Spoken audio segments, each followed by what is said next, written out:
Good evening, everybody. Good evening. Mr. Jackson, you and Robin, do y'all have 6 o'clock? Do. All right. It is now 6 o'clock, February the 8th, 2021. We are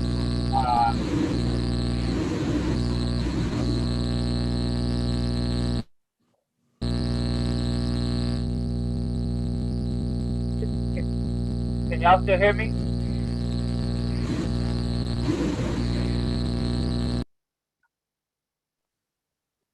Can y'all hear me? Sir. Okay. All right. We are going to get our workshop agenda started February the 8th, 2021, 6 o'clock. We're going to go ahead and call this meeting to order. Robin, would you please do the roll call? Sure. District A is vacant. Councilmember District B? Let's see. Councilmember District C? Present. Councilmember District D? Present. And Mayor, everybody's here. Present. Thank you, Robin. We'll move to item 3, citizens participation, limited to 3 minutes per person. Comments from the public at this time. Any person with city-related business who signed up may speak to council on a specific agenda item, limited to 3 minutes. In compliance with the Texas Open Meetings Act, the city may not deliberate on comments. Personal attacks will not be allowed, and personnel matters should be addressed to the city manager during normal business hours. Robin and/or Kyle, do we have anyone wishing to speak?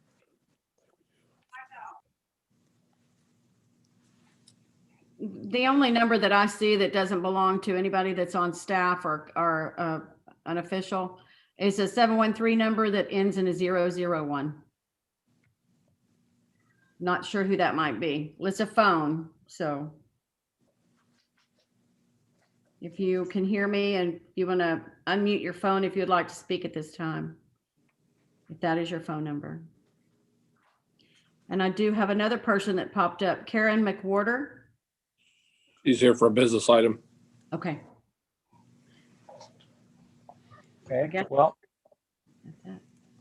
okay, well, if we have no one signed up to speak, we'll move to item 5, which would be new business. We'll turn it over to Mr. Jackson. Good evening, Mayor and Council.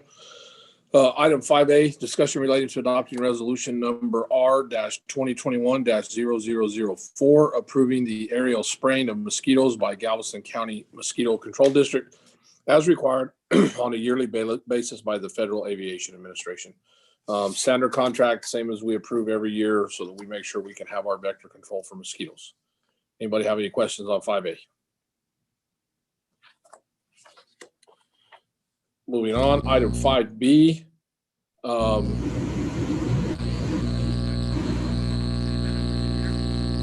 Copy on. Copy on. Can you hear me? Can you hear me?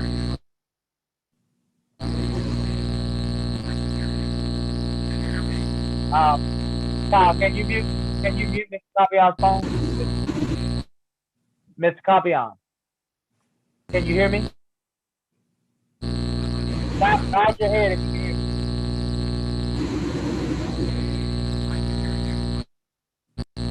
me. We can't hear you. You have feedback or reverberation or something going on. We can't hear you at all. If you need to, Mr. Compion, you can dial in using your phone if your laptop or computer still has audio issues.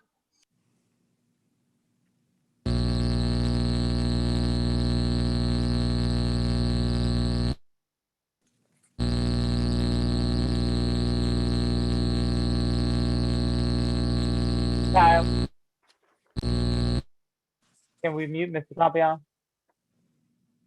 You see that number? I think this might be him dialed in. He needs to press *6 to unmute.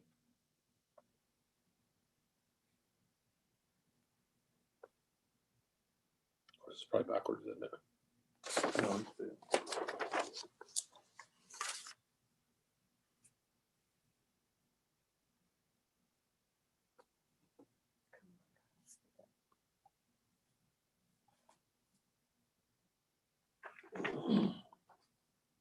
Okay, is he attempting to dial in? Believe so.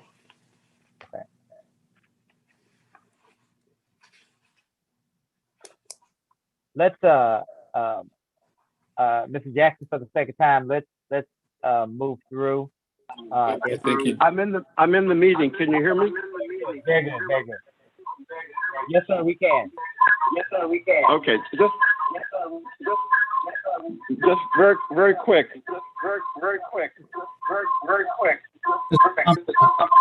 I may have to dial in. Mute your computer.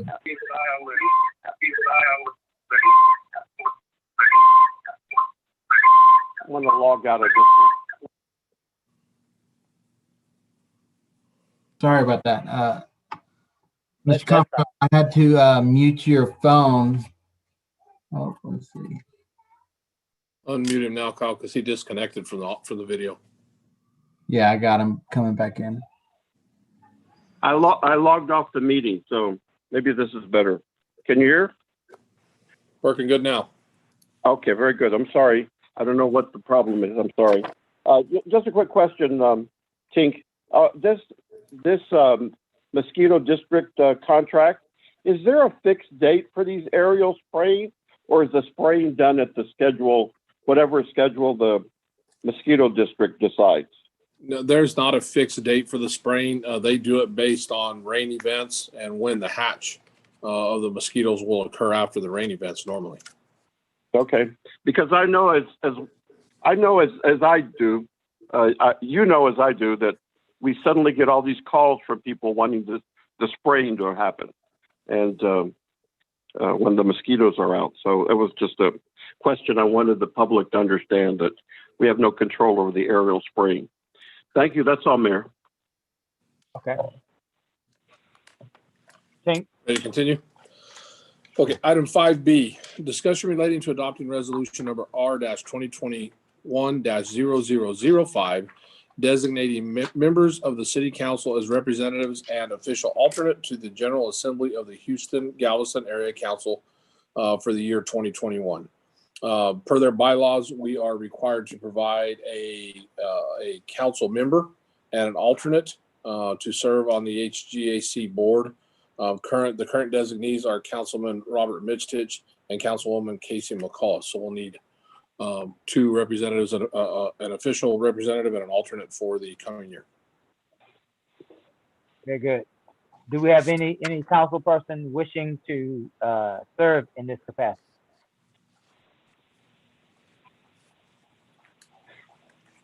I'm happy to serve in the as needed. Any other council person willing to serve? Well, I'm willing to serve as if Robert is not. Very Yeah, good. you Need to designate which one is going to be the actual representative and then an alternate. but they'll need to do that in the regular meeting. Right. Oh, that's true. Joe, I'm not going to be here, so, somebody else is going to have to do it. I can serve as we can just Yeah, bump up. yeah. There was one meeting this year by Zoom, so. Not an onerous schedule then. So, yeah. No okay, dinner. well, I'm happy to serve as that member. Cam, anything else on that one? Or you want to move forward? Move forward. Item number 5C, discussion relating to adopting resolution number R-2021-0006, authorizing the submission of a grant application for the First Responder Resiliency Program to the Office of the Governor Criminal Justice Division. And I'm going to let our Assistant City Manager, David Jordan, speak to you about this one to start. So I'm going to turn it over here where you can see him. Good evening, Council. The City of Marque this resolution is requesting a 20% match. We are attempting to submit a grant from the Family Services in connection with the Family Services Center of Galveston to establish a first responder mental health program funded through the Office of the Governor of the Public Safety Office. And as you see, the grant objectives are to provide confidential, specialized evidence-based training to treat and reduce stress for first responders, improve coping mechanisms, strategies, increase morale and productivity, reduce the stigma associated with seeking help by providing safe and effective confidential services. I have on the line with me Miss Karen McWhorter, who is from the Family Services Center from Galveston, and she would like to break down the actual services that they provide through this grant if approved. Ms. McWhorter? Hi, You're can muted. you hear me? Yes, ma'am. Great.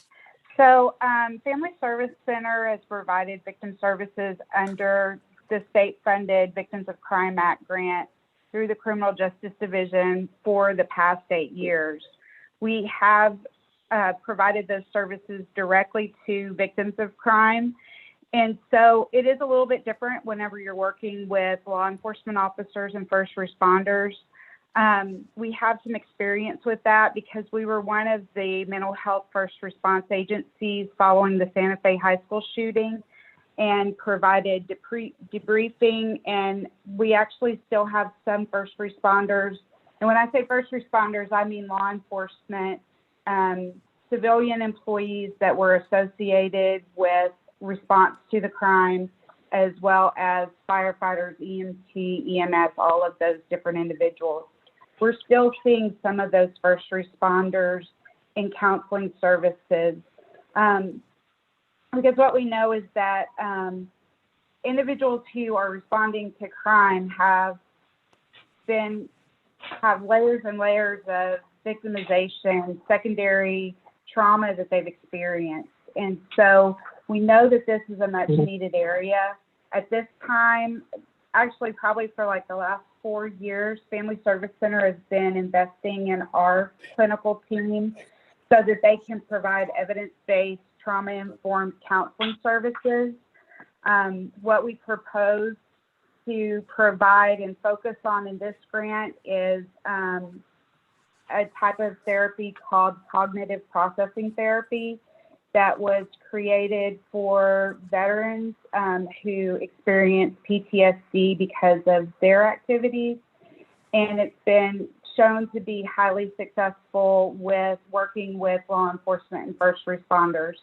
And so at this time, we are proposing to embed 4 Family Service Center clinicians into the fire department and police department so that they can build relationships with the staff there.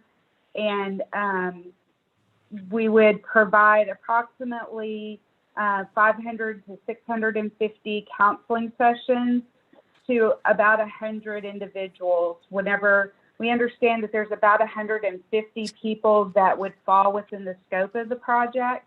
And so especially the first year, we feel like 100 is a very, it's quite the goal to strive towards. And so that's what we're proposing at this time. We'll also be working with the Galveston County Crisis Management Team for their peer support program and provide some group sessions and really try to cultivate that because we know that peer-to-peer support is so vitally important. We also want to bring this program on board. I'd also like to mention Ms. Casey, Councilman McAuliffe assisted with this initiative as well. But we have the EAP, Employment Assistance Program here with the city, but we also want to bring this specific program on board for law enforcement and first responders specifically to kind of like change the culture and let them know it's okay to seek assistance in counseling and so forth. Because a lot of times the case is, you know, they internalize those situations and just don't get any assistance until it's, you know, until it's problematic. So we would like to prevent that, like to provide them a resource to be able to come and decompress after major incidents and so forth and so on. As Ms. McWhorter said, they would be embedded within the departments to establish a relationship. So if therefore an incident does happen, or if they just need to talk from day to day, there would be someone here available to assist them in that endeavor. So As we was looking at the budget, I believe last year in 2021 was budgeted for one professional counselor for the first responders. And that was only for the last 5 months of 2021. It was $32,710 was allocated, and it was for a 1 8-hour shift for one position. And in the entire year of 2022, for one position for a 12-month period, one clinician was $78,504.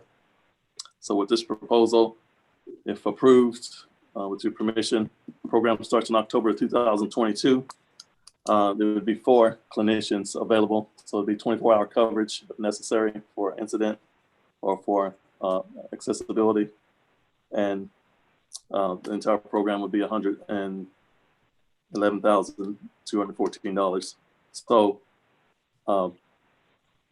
the impact, physical impact we have in your packet is $81,036.45. And that is a adjustment from the estimate that was submitted, but however that became the final submission. At this time, I'll open the floor for questions. But before the floor is open, Mr. Jordan, Sir. there was a proposal of $64,829.16 as our 20% match. Are you saying that there's a different figure now? Yes, sir. As you see throughout the paperwork, it was an estimate that we the initial write-up was an estimation that we submitted, but after further review and speaking with Ms. McWhorter, the final numbers came in at $81,036.45. So that's a correction. $81,036.41.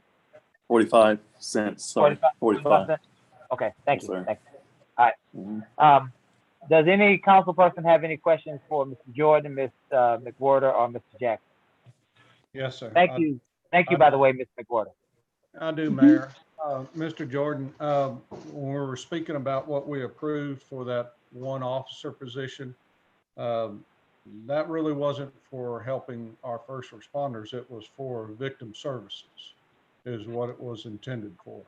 So my question is, the way this is put together and reading the packet as far as what's all available from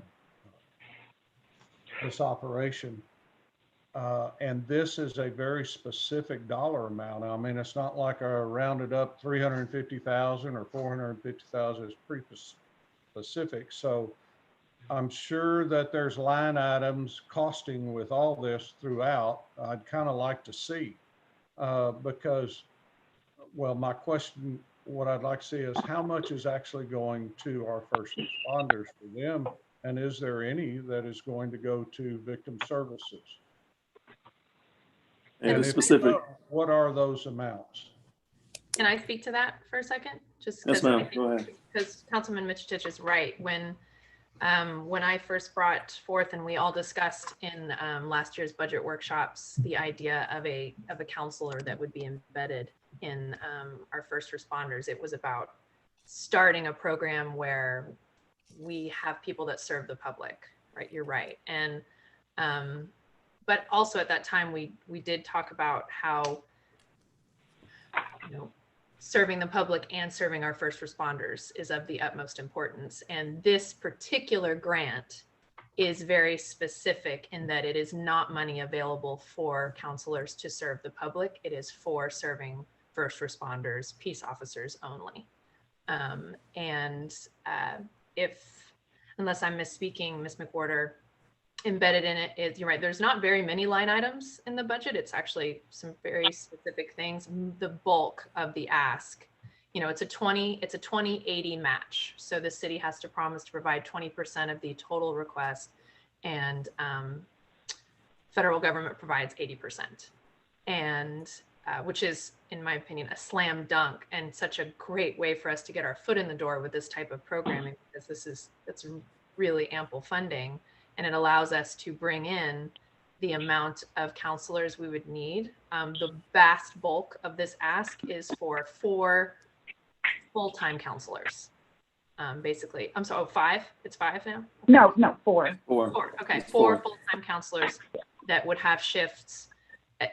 It's enough people to adequately serve the number of peace officers and first responders that we have, so that should there be a particular event and they need to speak after that, or if there is just sort of your more quotidian routine, first responders event, there's someone available for that. And there's someone available, and this was the part that was really, I think everyone who was part of the planning, and part of the planning was Chief Weidman, Marshall Merriman, and Chief Jackson spoke to us and emailed with us as available. We all know he's been busy. We have all been part of this planning, soliciting our leadership in those departments about what do they think would actually serve them. It was important to have enough counseling personnel available, during the most common work hours for the peace officers, for our first responders, so that we started to build that culture of accessibility, where it wasn't like, oh, I gotta go see the counselor in this special place at this special time. It's just starts to be built into the culture of how we support our first responders, so that someone is always available. Go ahead. And if I could add, Family Service Center also provides services to victims of crime. And so part of the job for the clinicians that would be embedded at the police and the fire department would be educating them about the services that are available in the broader community. And so the victims of crime, especially with the high rates of domestic violence and assault, those victims your officers would know that they could refer those folks to be seen at Family Service Center or at the Resource and Crisis Center. They're one of the sister agencies that we're not affiliated with, but we refer to for specific needs. And so those clinicians would bring a broader referral basis, so that the victims of crime that Lamarck first responders come into contact with would be able to have their needs met. Thank you, Councilwoman McAuliffe. That was a great explanation. Have y'all worked out your plan, Mr. Jordan, as far as how an officer or a first responder apply? Or is there going to be a mandatory they go see the counselor after an incident? Or y'all got that far yet? It would be voluntary, and we're going to be implementing that program. But my recommendation would be, obviously, the counselors are accessible 24 hours a day, 7 days a week. But any major incident, there needs to be a debriefing, an opportunity for a person to be able to, to decompress and to share their experience on what happened. So I would make that portion mandatory. I don't know if y'all are aware or not, but especially in the law enforcement community, suicide is a very high. Law enforcement occupation is one of the highest regarding suicides in the nation. So it's very important that a law enforcement officer has the ability to go speak with someone off record and non-judgmental in a safe area, safe zone, to where they can go speak to someone and be able to share what's on their heart, so they have the opportunity to receive some help if needed. That's one thing. Another thing is all emergency responders see things that normal people or on the average person don't see on a daily basis, and they kind of have one or two choices. They either internalize that situation that they've seen, or they can process it and then go to somebody and get some assistance. So, they're a rare breed of people that need assistance available to them, and I think this will be a great opportunity for the city to adopt this program. Additionally, it might be an extension also later on in the counselors being embedded with the law enforcement to respond to different situations, to de-escalate situations where the personnel are having mental health breakdowns and so forth and so on. But this is the first piece with just the first responders. Mr. Jordan, with your background in law enforcement, I appreciate you running this. I know that your heart's behind it. Thank you, sir. Thank you, sir. Any other council? Mayor, I do have just a couple. In the interest of full disclosure, Ms. McWhorter and I serve on another board together, so we're familiar with each other. And also Julie Purser, the head of Family Service Center, is a close personal friend, and we've collaborated in the past. So I make that note. Just a couple of things.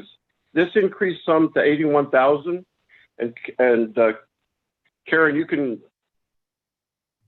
confirm or this information.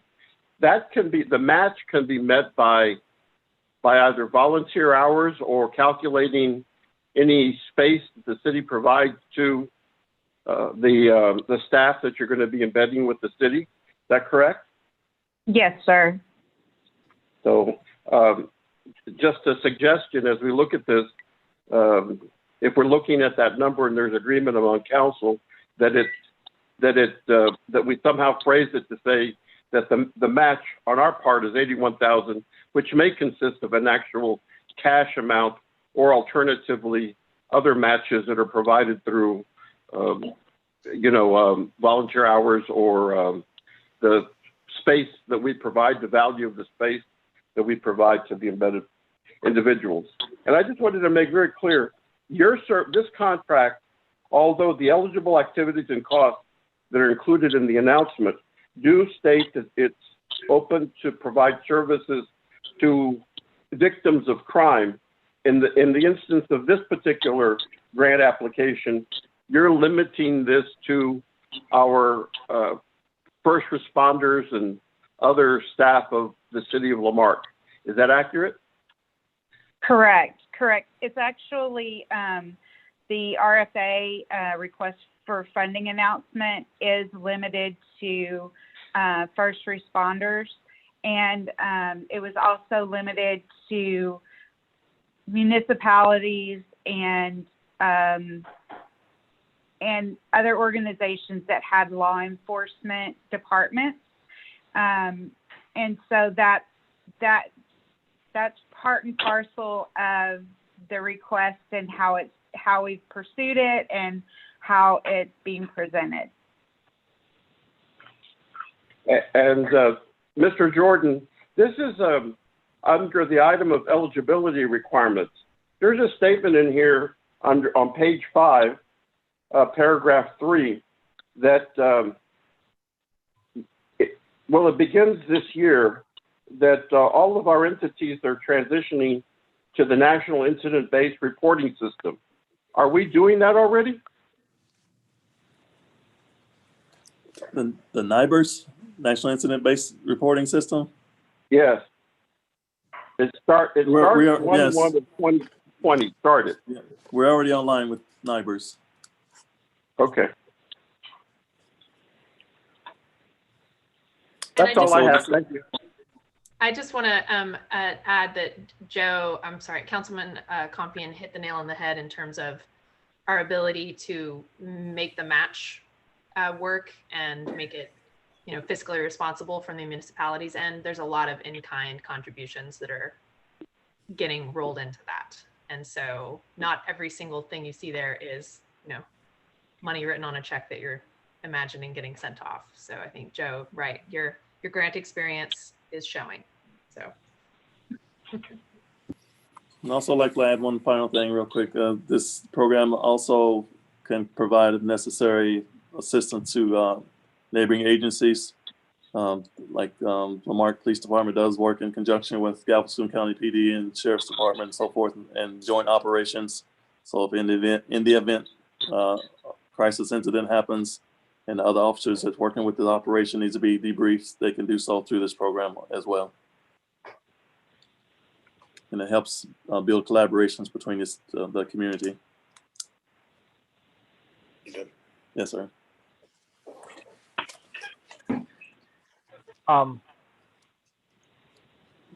Mr. Jordan or Ms. McWhorter, I am on board with providing the resources necessary for our public safety sector to do their job. And I, more than many of us, know what that looks like, being a former public servant myself in the public safety sector. But I am curious to know how this grant proposal ended up being as large as it did. I need help understanding when there's a minimum funding level of 10,000. Did we get to where we are as it relates to cost? I'm hearing the term embed. I'm sorry. I'm hearing 650 counseling sessions. I'm hearing things that seem like they might be more than what a city our size with departments our size would require. And I want to remind you that this application process says underneath funding levels, it says in an area that starts with the word note. So it says, take note of this. Applicants are strongly cautioned to only apply for the amount of funding they can responsibly expend in the grant period.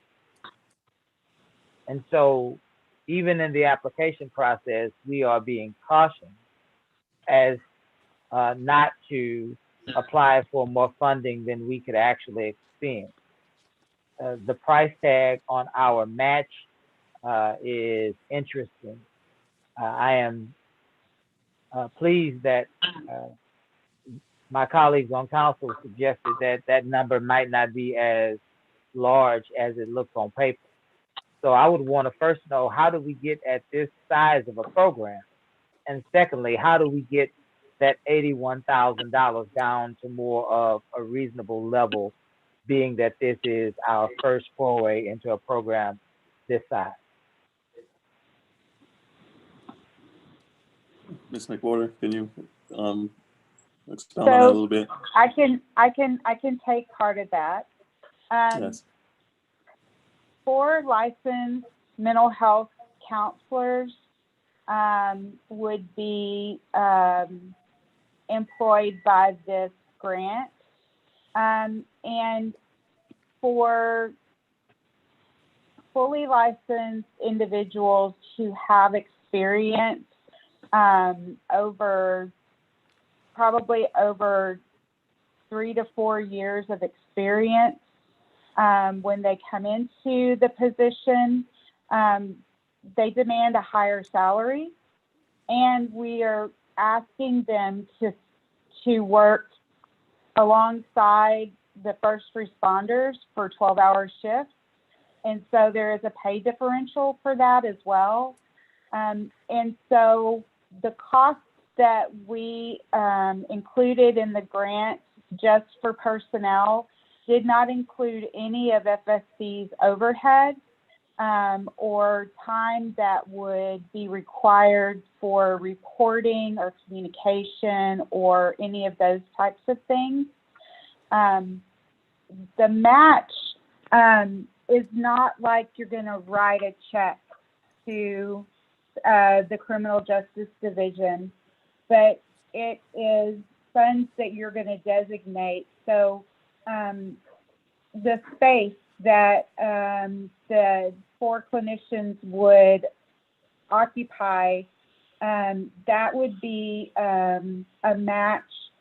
And you don't write a check for that, but you record and you report on the actual expenses that are related to that.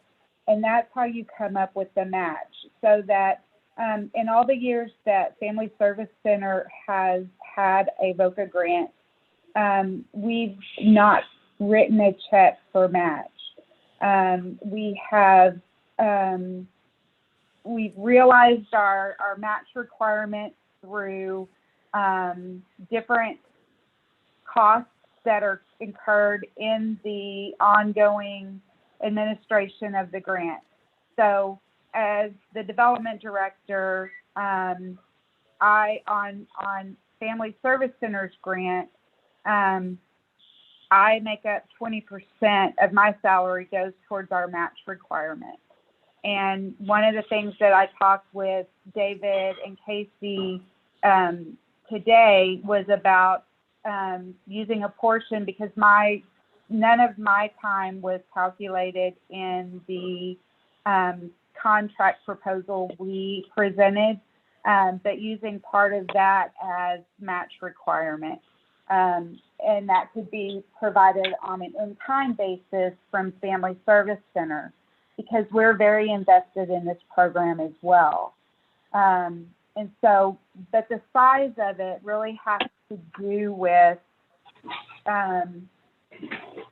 the identification by the city that 4 clinicians would be needed to meet the time requirement that they wanted to have available. Does that cover all of it? It answers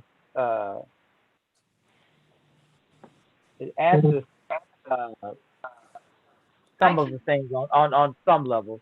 Let me say this. So let's just get to the bottom line as far as match. Do you anticipate that we will, as the city of Lamarque, have to write checks for a match for this program, or do you anticipate that you all will find a way for us to find our match in in-kind services, volunteerism, space leasing, and the like? Actually, Mr. Jordan and I have already worked on the budget, and we've already identified areas of match that some are considered to be cash match, but it's not a check that's getting written. But we've already identified those areas so that we would have a budget that we can submit. So let me add on there that based on the budget drafts that I'd seen in some of the planning meetings and what I'd heard discussed by Ms. McWhorter and Mr. Jordan and Chief Weidman and the like, was that almost about half of this total ask of this, $83,000 sum, almost about half of it is all in kind. Is that fair to say, Karen? I think it's not exactly half, I know, and it's from the original grant, the one that they all received, the 60 something. But that chili. I'm sorry. I mean, it's not weird. The chili's separate. The chili's in there. Kyle? Excuse me. I'm sorry, Councilwoman McCullough. Kyle, can we? No, that's okay. Yeah, I just muted him. Thank you. Go ahead, Councilwoman. Sorry, that's so disorienting. Sorry.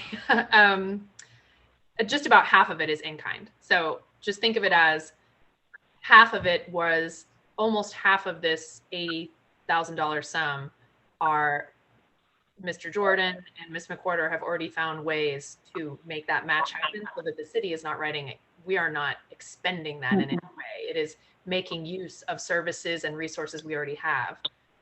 Office space, the use of Family Service Center administrative staff, our city staff time. They've calculated this kind of grant.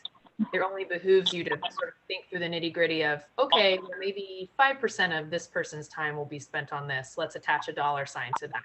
That's part of the match.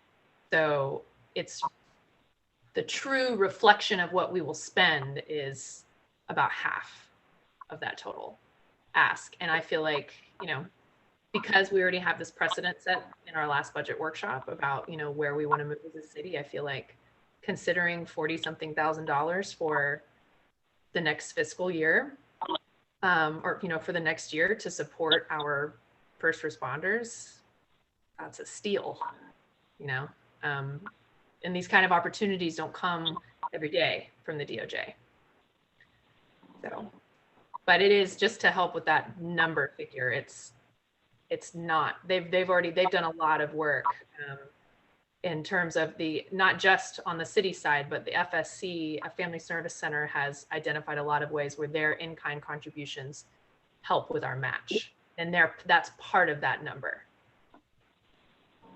Right, we broke it down far as the city staff, like 10% of my salary. I have a finance director considered in there. We have communications, Colleen's, a portion of her salary, like 5%, in the equation and so forth and so on. So that's how we broke it down.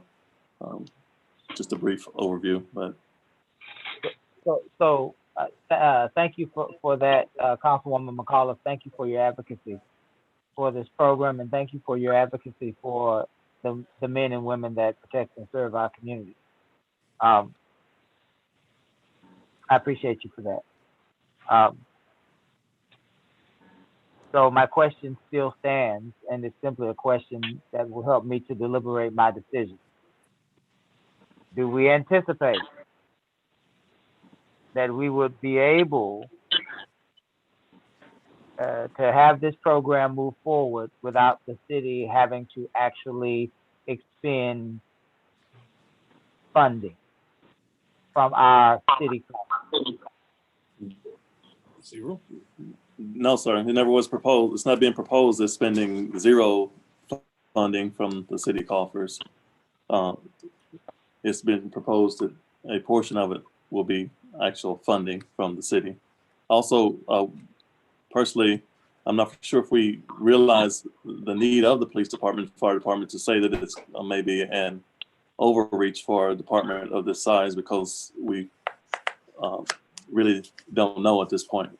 I believe there might be some concerns or some needs that are there that we can be addressed with this program if the opportunity is given to present itself. So, no, sir, there will be no proposal for $0 from the city, but to answer your question. Mr. Mayor? Yes, sir. Yes, sir. Just on the match, and I think Karen can attest to this, and certainly Julie Purser and I have worked on this. I personally, Community Action has the VOCA grant right now. We have a match requirement of 20%. We have never actually written a check for the 20%. I think that working with Karen, who I've come to know is a very competent person, as well as all the staff at Family Service Center, they can provide us the guidance that we need to substantially reduce any need for us to write a check to meet this match. Am I fair in saying that, Karen? Yes, sir. Yes, And sir. so I just want you to know that it's just regular course of business for nonprofit in terms of meeting these matches. And I don't see anything different with regard to the city. As a matter of fact, once this, the other thing, Karen, I was going to ask you, this is the ask. The ask is for the $300 and some odd $1,000. But that's not to say that we're going to receive that amount of money. Right. Because what from my experience, they're going to look at all the applications that have been received and try to be equitable in terms of trying to provide assistance to as many entities as possible. And that may probably mean that unless very few people apply for it, that we are in all likelihood not going to receive that full amount. So it's a very fluid situation, Mr. Mayor. Good deal. And if you receive less criminal justice division dollars, then after you've accepted your award, you have an opportunity to go in and revise your budget and reduce your match requirement. And so even though it's very intimidating at times, they're very good to work with, and they're very good at working with you on these things. Very good, very good. You all make some convincing arguments. Certainly we want to do what's necessary to keep our city safe, but we want to be fiscally responsible as well, being that we are in the midst of a budget year, and we want to try to stay in line with as much as possible our budget. And so I'm convinced that we can do that. So it looks like I'll be supporting it. Ms. McWhorter, I have one last question for you. Yes, sir. Will you commit to working on grant applications for funding for victims of crime? Oh, absolutely. Because we're very interested in making sure that those victims of crime in our city, that they are cared for as well. Healing Yes, all sir. around. Healing for the members of our public safety sector, but healing for the community at large. We move forward together. Thank you. Thank you. Any I'm other happy questions? that Karen and I have already started talking about that. So we're all right in line. We're all sharing the Is same that- way. Thank you for your leadership on that, Councilwoman McCall. Excellent, excellent. I'm proud of you. Any other questions on this item? Mayor, one final thought on this.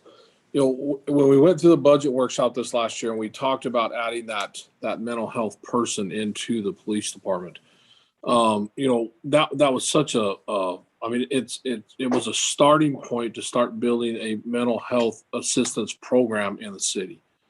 One person over there, 8 hours a day, with everything that they would be looking at, that's a drop in the bucket compared to what we probably really need. And that's the same for all cities. I mean, it's not just us, that's the same for all cities. When this program came up, when I first talked with Mr. Jordan and Councilwoman McAuliffe about this, and one of the questions that you brought up was the size and why the size. And I don't know that you ever got that answered. And so I want to make sure that we talk about that real quick. One of our big concerns with how the other was going to work was we were only going to have one person. And they're there 8 hours a day and they've got days off and you've got all these gaps in between. You've got the other shifts when they're not there. Are they there just during the day? Are they there in the evening? Are they there at night? When do you need them the most? So as we talked about this program, the reason we came up with 4 people was because that's what it takes to make sure we have 24-hour coverage. That has a person there for during, for day shift, for B shift, for graveyard shift, and one person off, and a rotating schedule where you can actually have coverage all the time. And this program, even though it's not directly pointed at being a program to provide immediate mental health assistance to our citizens, it is a program that's provided at training our fire and our police officers as well, because they're going to be learning about those services. As she said a while ago, they're going to be learning through these people that are embedded with them. They're going to be learning what programs are available for people involved in a domestic violence situation, or what people, for somebody who's been a victim of a violent crime, there's going to be a training time for them as well. So they're going to have that support on one side, but they're also going to have that training period in there too, where each one of them is going to become more knowledgeable and get more resources about how they can help people who have been victimized when they have an interaction with them as a police officer, as a firefighter. They're going to now know more and have more information and have somebody they can call and say, hey, I've got this person over here. This just happened. Can you point me in a direction to send them? Because it's developing that relationship between us and the center. And so I thought, this is a good starting point. And we'll figure out what the actual, what the actual figures look like. But the talk was, we did build in $32,710 in the budget this year for that one person. But maybe it's better to take that money and dedicate it to this program and building these relationships and getting this training for our staff and moving forward that way. Because when you look at what that one person would cost us for this year and next year, even if the $84,000 was a complete cash match, it's still $30,000 cheaper than what we'd already talked about spending anyway.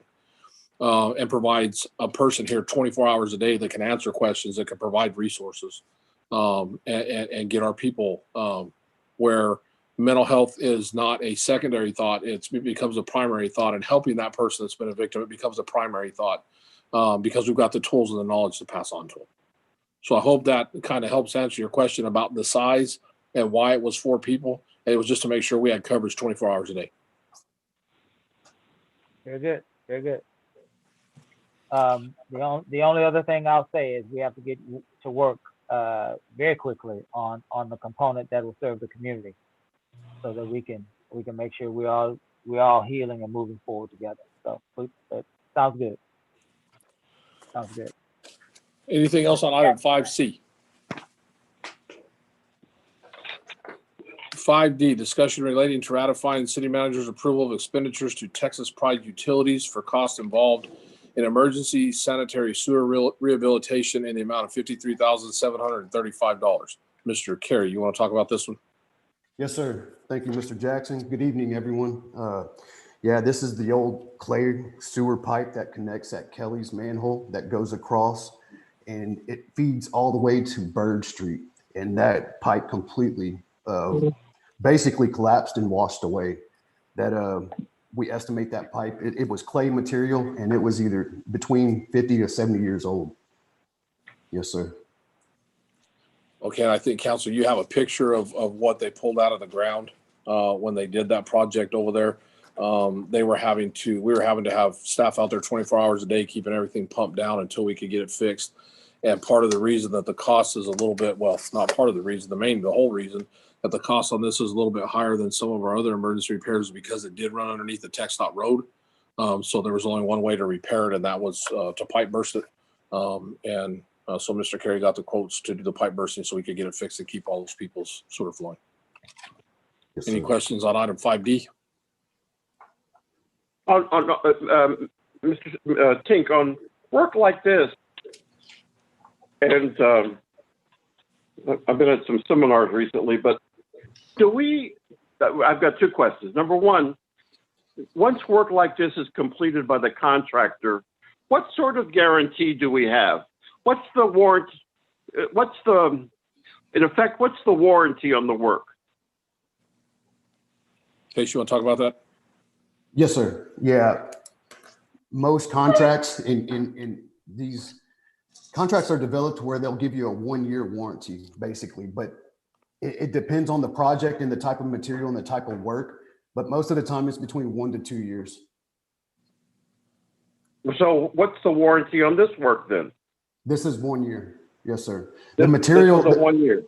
Yes, sir. The material that they put in, this pipe will last 100 years with ease. Yes, sir. And is there a statement to that effect about the pipe lasting for 100 years? Or is that just kind of you being very proud? No, sir. No, it's just a type of material. You know, back in the day, they used wooden sewer mains, clay sewer mains. Now it's the PVC type material, the hardened plastic. And I mean, we've been using it for 20, 30 years now. And that's what the engineers and the specs say. So so I guess this is the extension of the question then. So we have a 1-year warranty. That's for the work that's done, but the materials have an extended life. That's to say the pipe itself. You're telling me at a minimum, let's just say 50 years. Yes, sir. And if I say 50 years, I guess this comes back to you, Mr. City Manager. How as a city, looking forward, we're not going to be here for the 50 years, maybe most of us, I don't know. But how do we plan that we've got a work that possibly may have to be done in this area. It's kind of like a street. We build a new street. What's the time period that we calculate in terms of the useful life of that street?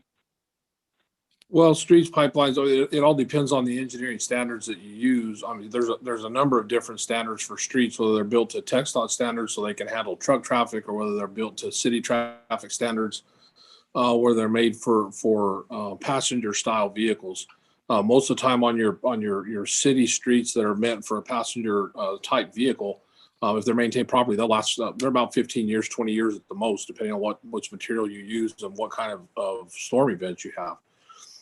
If you go with concrete, it lasts a little bit longer, but of course it costs a significant amount more to put concrete streets in. So it basically depends on the material that you use and the original expense you put into it. It's just like anything else. The more you put into it, the better product you're going to get, and the longer it's going to last. But looking at to answer your first question, this last year we developed and presented to council at the city at the budget workshops a capital improvement plan, which is the first time that the city's had a full-blown capital improvement plan to show all these items, to start showing all these items and what needs to be done and what the estimated costs are of those repairs. The one for Public Works, I think, went out to 15 years. We cut it back to 5 because there was so much of the 5-year plan. The 15 was kind of overwhelming to show everybody. But we do have a plan. It does show an assessment of where the areas are that are the worst and what needs to be done with those, what it's going to take to fix those areas. All right, I'd love to see that. Thank you. Yes, sir. That's We'll get all. it to you. I have a question, Chase. Yes, ma'am. So I can recall, I mean, gosh, since my, first meetings on council, hearing about the issues around Kelly's, like Yes, in that area. And would you just sort of enlighten me about, like, so this pipeline, this disaster was part of the infrastructure that directly connects to Kelly's? Yes, ma'am. Okay, and I might be misremembering, so could you help me? Like, at one point I felt like there might be some, maybe not frustration, but it felt like we were having repeated issues with like grease traps and whatnot, and with Kelly's specifically.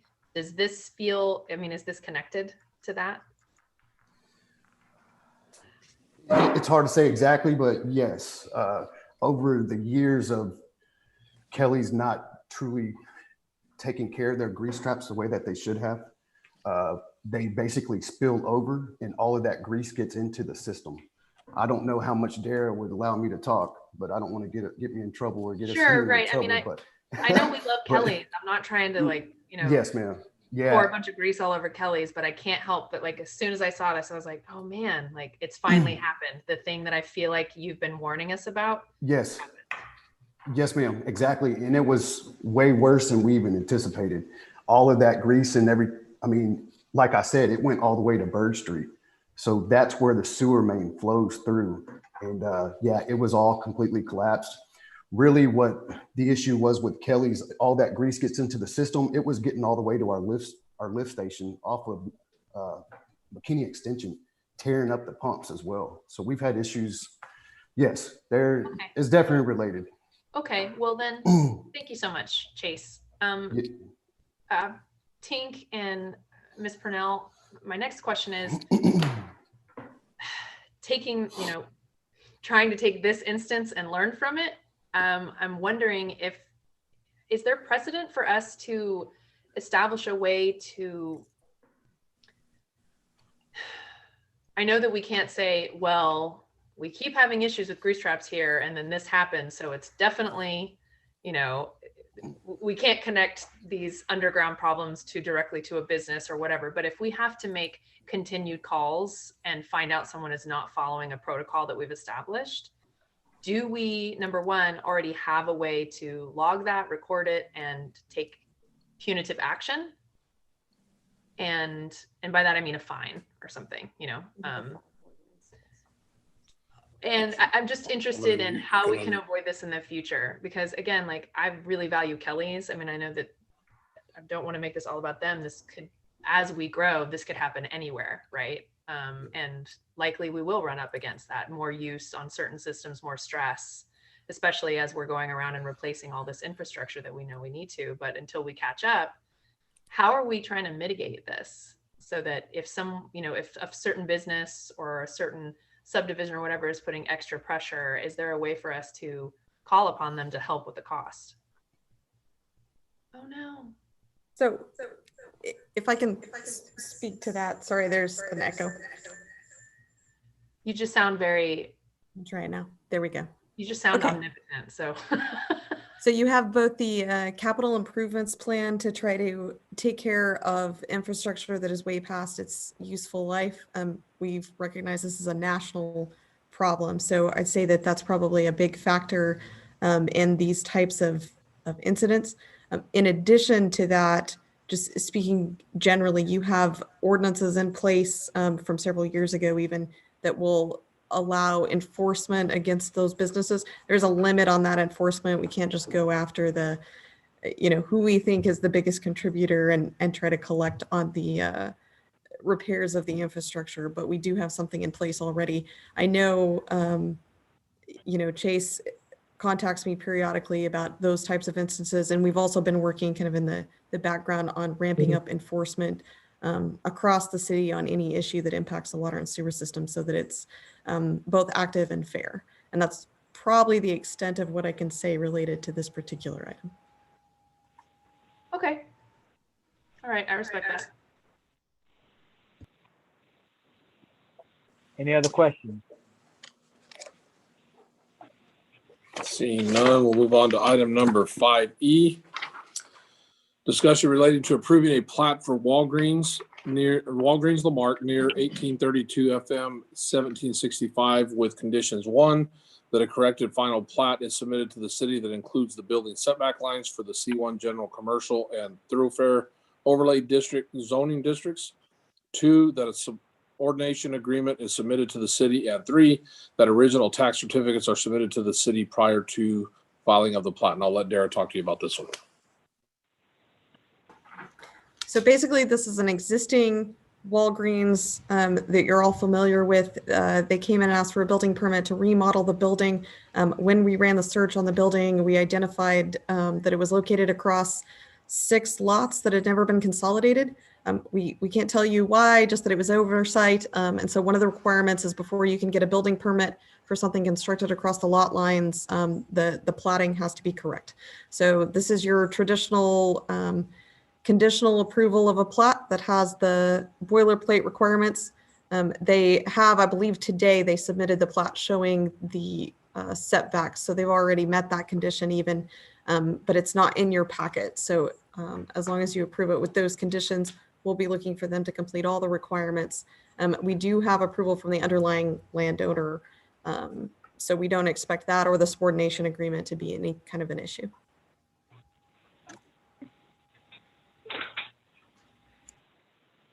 Okay, any questions on item 5E? Seeing none, moving on to 5F.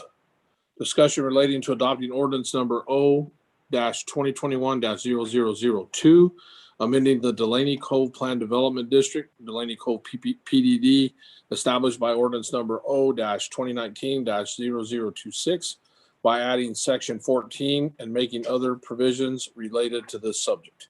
And I'll let Dara talk to you about this one too. So I see we have a lot of people on by phone. Hopefully Mr. Santini is one of them. But if he's not, basically the original general plan suggested that this might be a commercial tract. Council passed the plan development district for the earlier sections, and they're asking, instead of the commercial, which it was never zoned for, it was still R1. So they hadn't even gotten that far in the plan. They're asking instead to do the same single family that they did in sections 11, 12, and 13. So this would add section 14 under the exact same requirements, except that there is the higher green space requirement because they're going to be adding the trails and landscaping to the pond to turn that into an amenity for the area. So I believe that puts the green space requirement above the 50% mark.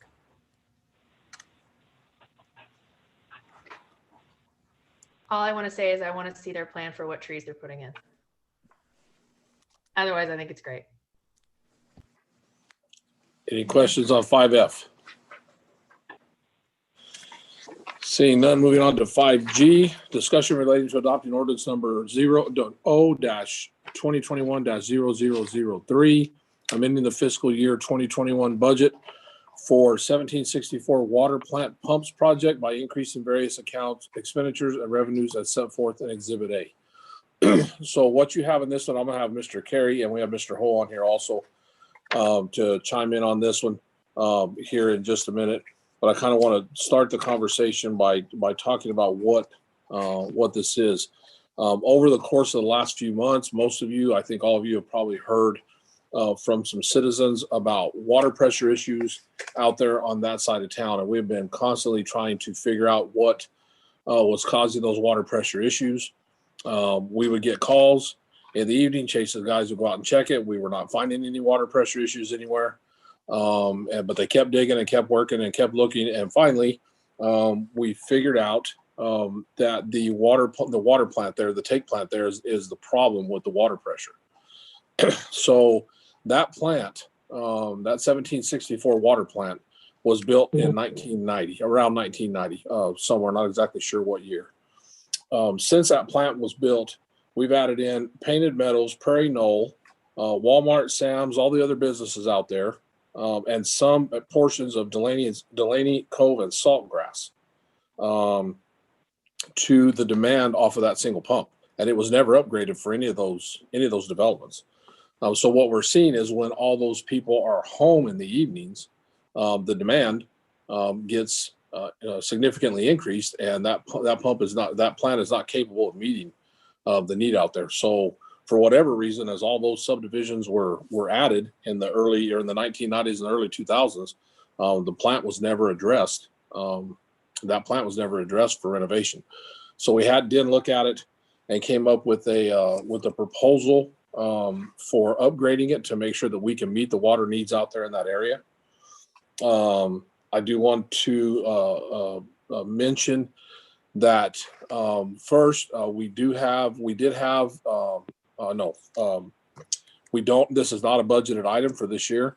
However, it does fall under the ability for us to fund it with our impact fees, because we do have additional growth going out there that is going to need additional availability from this pump. So we can fund this from impact fees. This was one of the issues listed in the impact fee study. We do have funds available in the impact fees to cover this. And then the proposal that's in here, the procurement is done through Buy Board.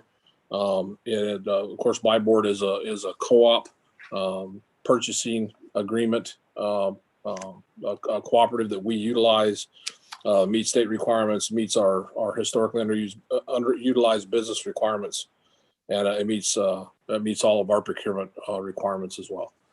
So I know that was a lot real quick. I'm gonna let Chase chime in here real quick with the amount of time they spent working on this, and then we'll see if Dan has anything else he wants to add in. Chase. Yes, sir. Thank you, Mr. Jackson. Yeah, as you stated, I've been speaking with 60, 70 citizens over the last couple months and trying to figure out exactly what these issues were. To be honest with you, I thought there was a water main break under the concrete, under the street somewhere, off of our 12-inch or one of the smaller lines. There's no water leaks. I thought possibly a valve was partially closed or broken. All the valves are open. The pumps that are there currently it's the same engineering and design whenever it was set up in the mid-90s. And with all the growth that the city has seen, those pumps cannot handle the growth that we have had and we will currently have in the future. Yeah, especially during peak hours, that PSI, that fluctuation is dropping. And I feel terrible for the citizens. I've been there and I've told them, hey, I'm gonna figure this out. And Den and I and our crews, that's what it is. It's the pumps. They just can't handle the demand. And Dan, you would like to chime in? Yes, sir. Yes, our team and we've been on site opening valves and hydrants to check the pressure loss, and it fluctuated quite a bit over the last, a certain time of the day. And we went back and kind of looked at the plant and looked at the pumps. Currently, we have one 350 GPM pump. That was probably one of the original pumps that was installed, and a newer pump that was installed. But neither of these pumps have regulators to allow for to repressurize the system as needed. So what we're proposing is put in a variable speed pump, which will control the pressure evenly and kind of keep it stable even during high peak demand. So there's coming out of the system, there's two 12-inch line. One of those line runs along 1764 and feed dog track, commercial, Painted Meadows, everything north of 1764. The other line, 12-inch line, cuts off and run directly behind and to the ground storage tank, the elevated storage tank at the dog track. Now, because of the demand in both the commercial and also the new residential, Delaney, Cove, and Saltgrass, and everything kind of south of the dog track, it's just not keeping up. So this will help with regulating the pressure within the system and keep it stable.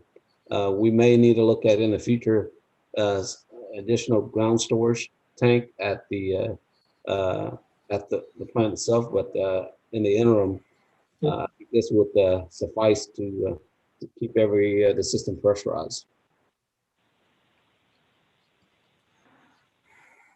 Any questions on item 5G? I have a question. Sorry. Just to follow up your statement there, I don't know who was talking, Chase. You're saying that as they're replacing, and I'm reading the bid here from Precision, that you anticipate, I guess there's the language, that there will not be a loss of water pressure during this installation period. Is that what I'm hearing?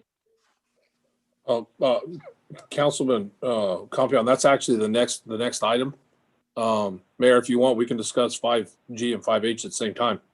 You want to do that? Okay. Yeah, go ahead. Chase, you want to answer that? Yeah. Hey, Mr. Jackson, Councilman Compion, are you speaking whenever the new pumps are being installed? Yes. Okay. Yeah, Den, would you like to jump on that, Den? Sure.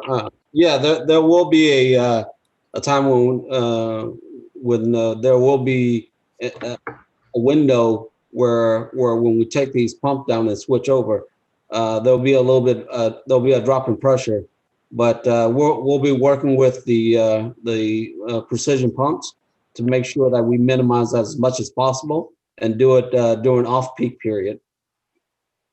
Yeah, this will be a 2 o'clock in the morning switch over. Yeah, in the middle of the night.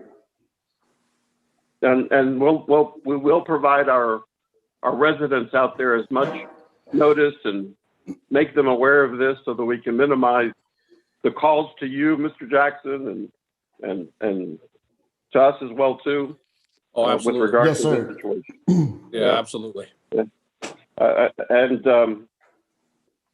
once again, this is these pumps are guaranteed for how long?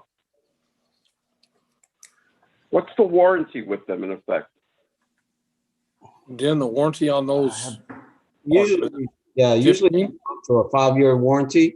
I haven't seen the details in the warranty yet, but this is, I believe what we're proposing is just a budget.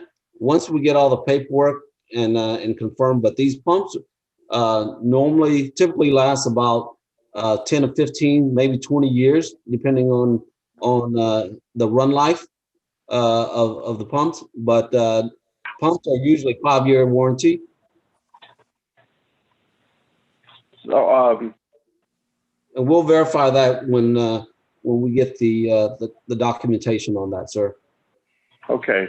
And last question, the 5H. So help me out, Mr. Jackson. You said that what's the statement that reading it here, that installation of these pumps will provide for growth for a 10-year period. What's their plans on year 11? Well, the pump sizing is to make sure that it's adequate to cover that time. If there's additional growth, I mean, at some point you can't size a pump to be everything. At some point, though, it'll require additional booster stations, additional lines, if the growth continues beyond what's estimated.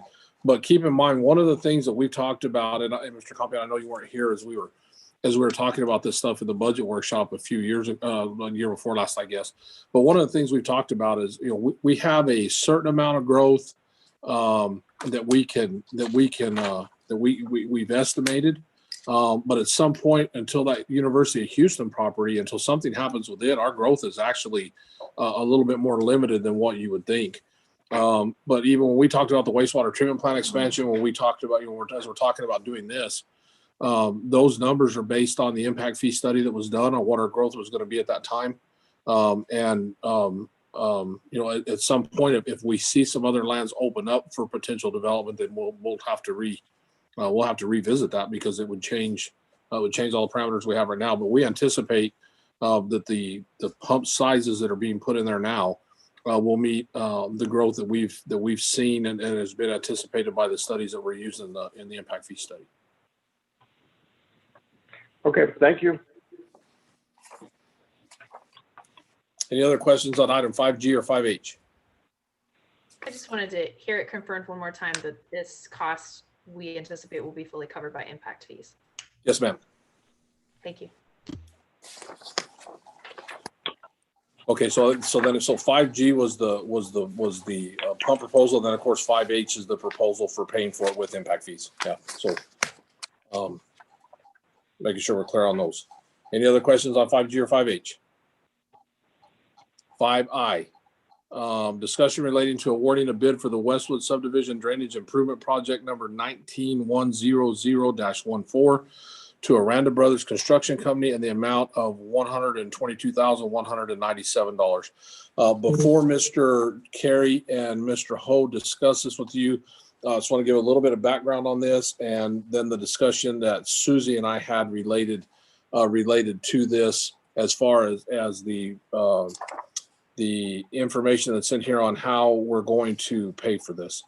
In the 2019-2020 budget, the first budget that we did, that you guys did with myself, you approved $85,000 for this project to be done.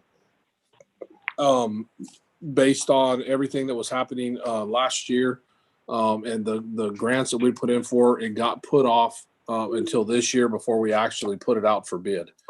The bids came in. The lowest bid that came in is $122,197, which is the bid that they're recommending that you put forward. After having further discussions with Susie over the course of the last few days, there is a 2005 bond that was done by the city. That is a drainage improvement, was basically for drainage improvements. And it has very strict requirements as for what we can use that money for. And there is still there's a little over $120,000 sitting in that bond budget of revenue that can be used to pay for this. And that is what that bond was taken out for, was for drainage improvements. So we're recommending that it be paid for, that you guys accept this bid so we can get this project done, and that it be paid for out of the 2005 CO bond revenues that we have remaining. And this would allow us to finally close out that 2005 bond as well. So Mr. Carey, you want to talk a little bit more about this? Sure. Thank you, Mr. Jackson.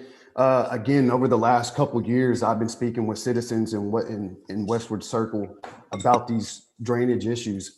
Anytime it rains, that water, basically it ponds on the street. It sits on that concrete. It's eaten away the road is basically eaten away.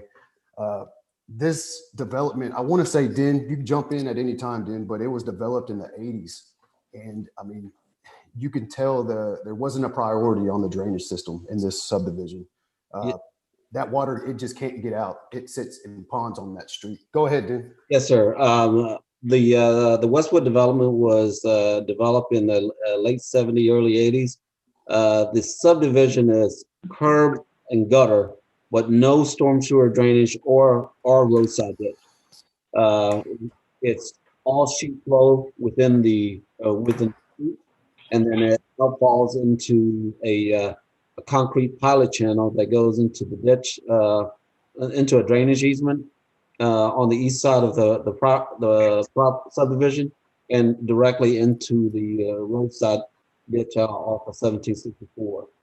The issue that we've noticed when we went out there and assessed the site was the concrete pilot channel is settled, and so water was ponding in depths of 2-3 inches in some part, and just wasn't moving.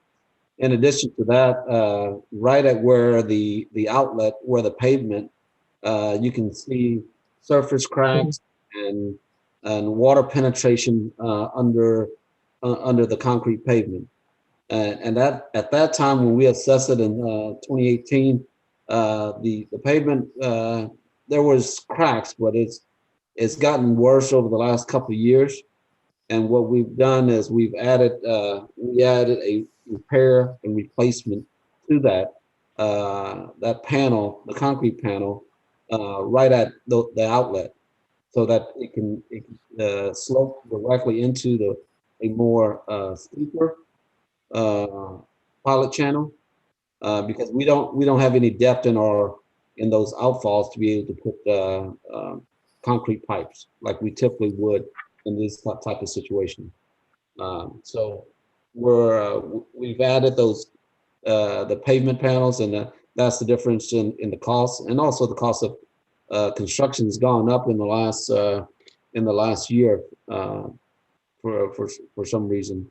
You think the pandemic was slow construction down. In actuality, because a lot of the development is moving, people are moving out to the suburb. There's a lot more construction that's happening in the suburbs, so it's driving prices much higher these days than you've seen about a year ago today.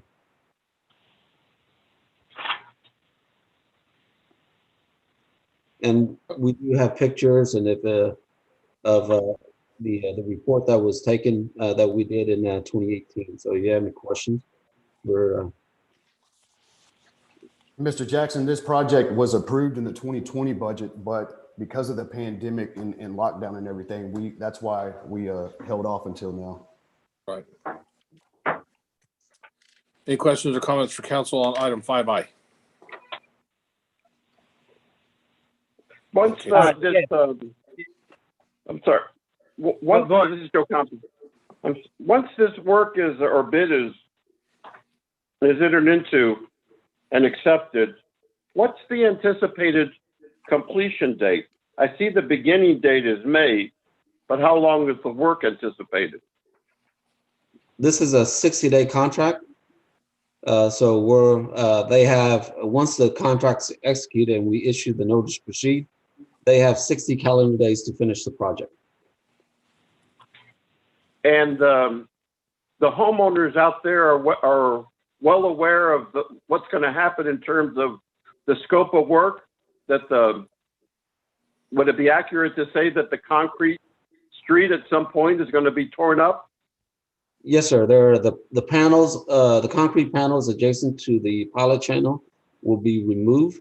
Of course, we'll do it in separate times so that they have always have ingress and egress from their property. And this is not going to impact the one entrance in and out of the property, right? No, sir. No, sir. It's not going to impact them, because if they're going to alternate the pavement, where we're going to direct them to alternate, because they have to always be able to provide access in and out of the property. In addition to that, you also have emergency service. You've got to be able to provide access. Okay, thank you. And the 60-day contract, if we get it rolling with the May 1st start date, the 60-day contract gets us through before storm season, which is important. Yes, sir. And if the council can act today, then we may be able to move that along even sooner.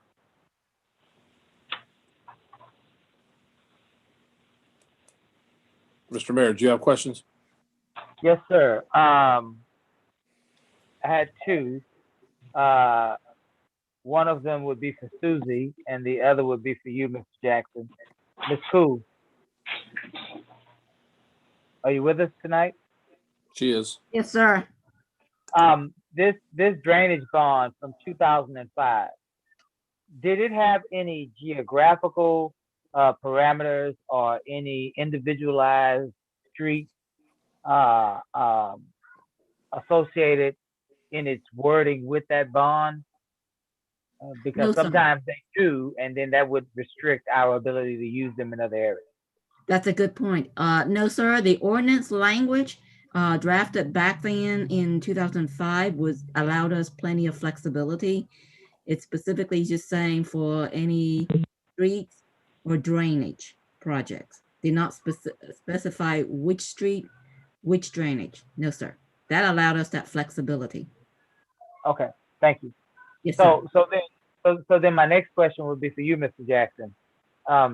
Seeing that it is 2021 and we were able to reach back 16 years to find $120,000, is there then, or should there be then a process in which that we could initiate that would help us to know what portions of bond or any other funding that would remain available? Is there a process that can be initiated that would help us on an annual basis identify and realize any other funding sources that we perhaps might have overlooked throughout the process of governing? Do we have a process like that? We don't right now, but we will. I think in the budget workshops for this year, we will have a bond. I mean, we talk about bonds at the start of the workshop, but that bond statement, I think, is going to be a whole lot more fleshed out as far as remaining balances in those and what they're earmarked for. To make sure at the start of each budget season that we know if there is still money sitting in an old bond that needs to be spent, a 2005 bond, that should have been spent by now. The citizens gave you that money in 2005 because there was a need told to the citizens to approve that. So that should have been expended prior to now. So we're gonna come up with a different revenue or a different statement on each bond, I think, and we'll have that as a separate portion of our budget workshops from now on, where we talk about each bond that's out and if there's any revenue left with it and what's happened with it. Right, because these folks could have been relieved from much of their pain years ago. And certainly, as we look at the damage that Hurricane Harvey imposed upon our city, those $120,000 of drainage improvements might have saved a few folks' homes.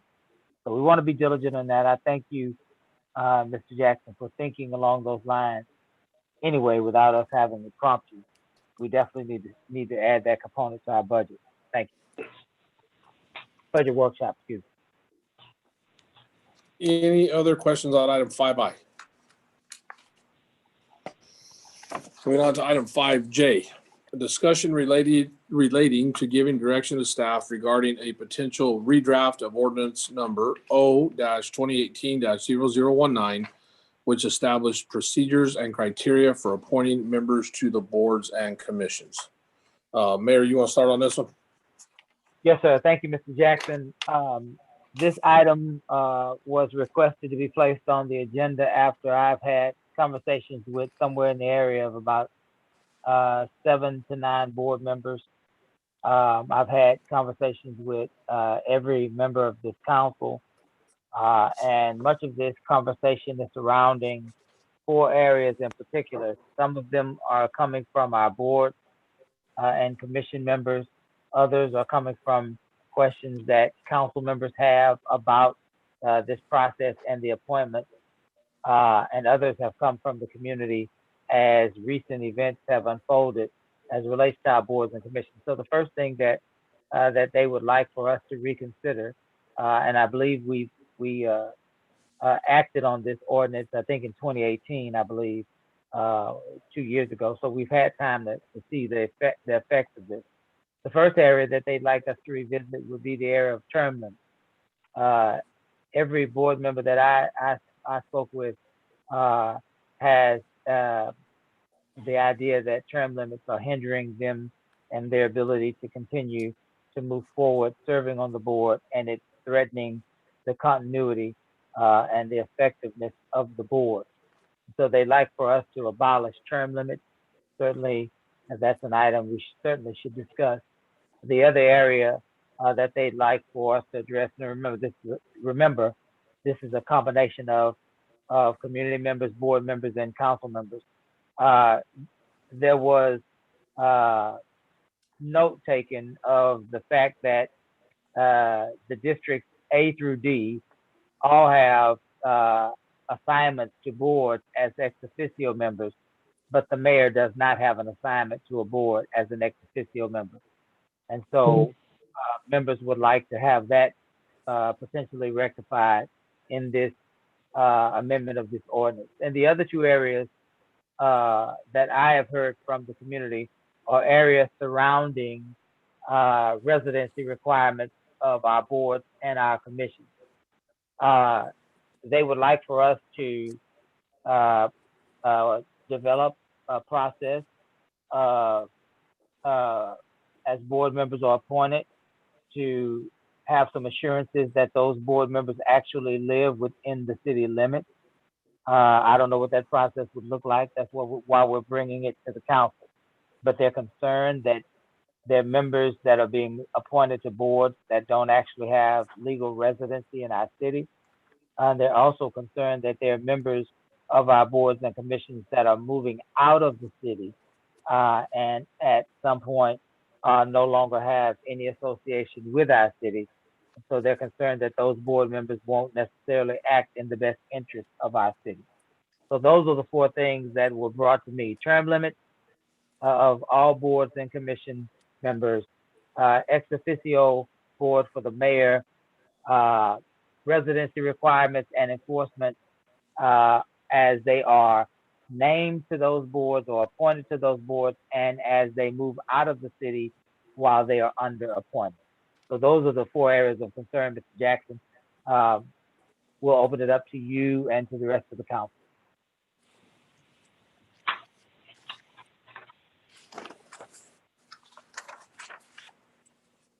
Well, I'll start. So my first question, I'll just take point one, the term limits. So I'd like, in your conversations with board members, Mayor Bell, you said that there are people who are saying that term limits they feel like it's affecting their ability to have a long-term impact on the city. I'm confused, and I'd like for you to maybe explain to me based on those conversations, because the way we wrote it, and that the ordinance was passed in 2019, right, in January 2019. So the way it was written, nobody who currently sits and who was a sitting board or commission member at that time, or anyone who's come on since, has been affected by the term limits at all. So I don't see how it could have impacted anybody's ability to serve. Yes, so ma'am. I'm just confused. My sense of my discussions is not that it is impacting them today, but I think that they fall into love, if you will. They're serving on particular boards and commissions, and as they look out into the future, that's where they see term limits loom. And so I don't think that they're comfortable with the idea that they are making an investment, and this investment takes time and effort, and then this investment can be taken away from them simply based on term limits. That's the sense I got from it. It's out there looming, and people don't like that feeling. Well, I mean, from my perspective, it seems really hard for us to change something that hasn't even been given a chance to actually affect anything yet. I mean, we passed that ordinance and no one has actually turned out, and they won't for a while. Because as it started, anyone who had been currently sitting for even decades before when we passed it, they still had another 3 terms to serve potentially. So we're only, that was 2019. This is the beginning of 21. So I mean, for me personally, it doesn't seem like we've given it even a chance to operate, because at the time, the council was in support of the idea that, much like our plan and our investment in succession amongst city staff leadership, the programs that City Manager Tink Jackson has put into place and that we've all, voiced support for, this idea that, the longevity and the success of our city, of our community, depends on us cultivating people who want to serve over time, right? Generation people, not just everything boils down to this one person serving. Everything rests on this one person's shoulders. It's cultivating a community of that investment. And given the fact that we haven't even given it time to see how term limits play out, or that a restriction of term limits plays out. But also, I took great heart in the fact that our city council at that time agreed that, it's on us as city council people who are elected by the people to go out in our community. And I know all of us do that. And we speak to people, and it's on us to help recruit and steward and encourage people to serve. We are a town of over 17,000 people. I just don't believe that there's only 50 something so people who are fit and willing and able to serve at any point on this. The people that serve right now are not the only people who are the right people for the job. And I think it's on us ultimately as city council people. And then I would encourage people who sit on boards and commissions now to think about, that's just one extra part of sitting there is, how do I help groom someone who lives down the street from me, or who, goes to the garden club with me, or who I see caring about the same issues as me? How do I encourage them to also serve so that our community is stronger? We have more people caring. So those are my thoughts about the term limits, and I'll pause to let other feedback. Can I make a statement about the term limits real quick? I'm looking at this, and I just asked Dara how she would read this as well. The way I'm reading that section 4E when it comes to term limits is that anybody who was appointed prior to this ordinance, that doesn't apply to. Not to their past. Not to their past. So anybody who was appointed prior to 2019, that would not apply to. So with this, the term limit thing would not even be available to kick in until 2025. That's what I mean. That's what I was trying to say. I'm sorry. Thank you for clarifying that. Like, we wrote it so that anyone who had been serving and investing their time and giving willingly to the city. I mean, I remember Councilman Michitich was a huge proponent of that. And I think that was wise, that anyone who had already been investing in the city long-term for a long time before we just started discussing the change in ordinance back in 2018, they should be exempt, and their past experience was not part of this. So it started in 2019. That was considered like the first term under the new ordinance, correct? Dara? I think that's the way Dara's reading it. Yeah. I mean, that's what I understood too. I mean, that's how it was supposed to be. So that's why I'm saying we haven't even given it a chance to be enacted, really. I mean, nobody has turned out. So the idea of it looming in 2025, that's difficult for me. Mr. Mayor, this is Joe Compion, let me interject my thoughts here. First of all, this issue of non-residents serving on boards. I didn't know we had non-residents serving on boards. Do we have any non-residents serving on board? Why do we, I'm familiar with other requirements in other cities. This is unusual. Why is it here? Are you asking that? I'm asking that to anybody who knows what do we have? Do we have non-residents? Before this ordinance was passed in 2019, Councilman Compion, there was nothing on the books regarding residency requirements for boards and commissions members. I do believe that was part of what instigated me in particular asking questions and bringing this to council to try and create some more rules around it, because I agree, it struck me as a little bit wild, wild west, and that there should be some rules around that. And that's why there is now currently language in the ordinance around residency requirements. But it sounds to me like what Mayor Bell has brought forth is some grief amongst community members who feel like maybe there's not enough specific language around residency requirements. Is that true, Keith? Yeah. Let me say this, Mr. Campion. Yes, there is at least one board member serving who does not live in the city, and it's verified. This is not some sort of allegation, and it's not perhaps the person that many people might be thinking that we're referring to today.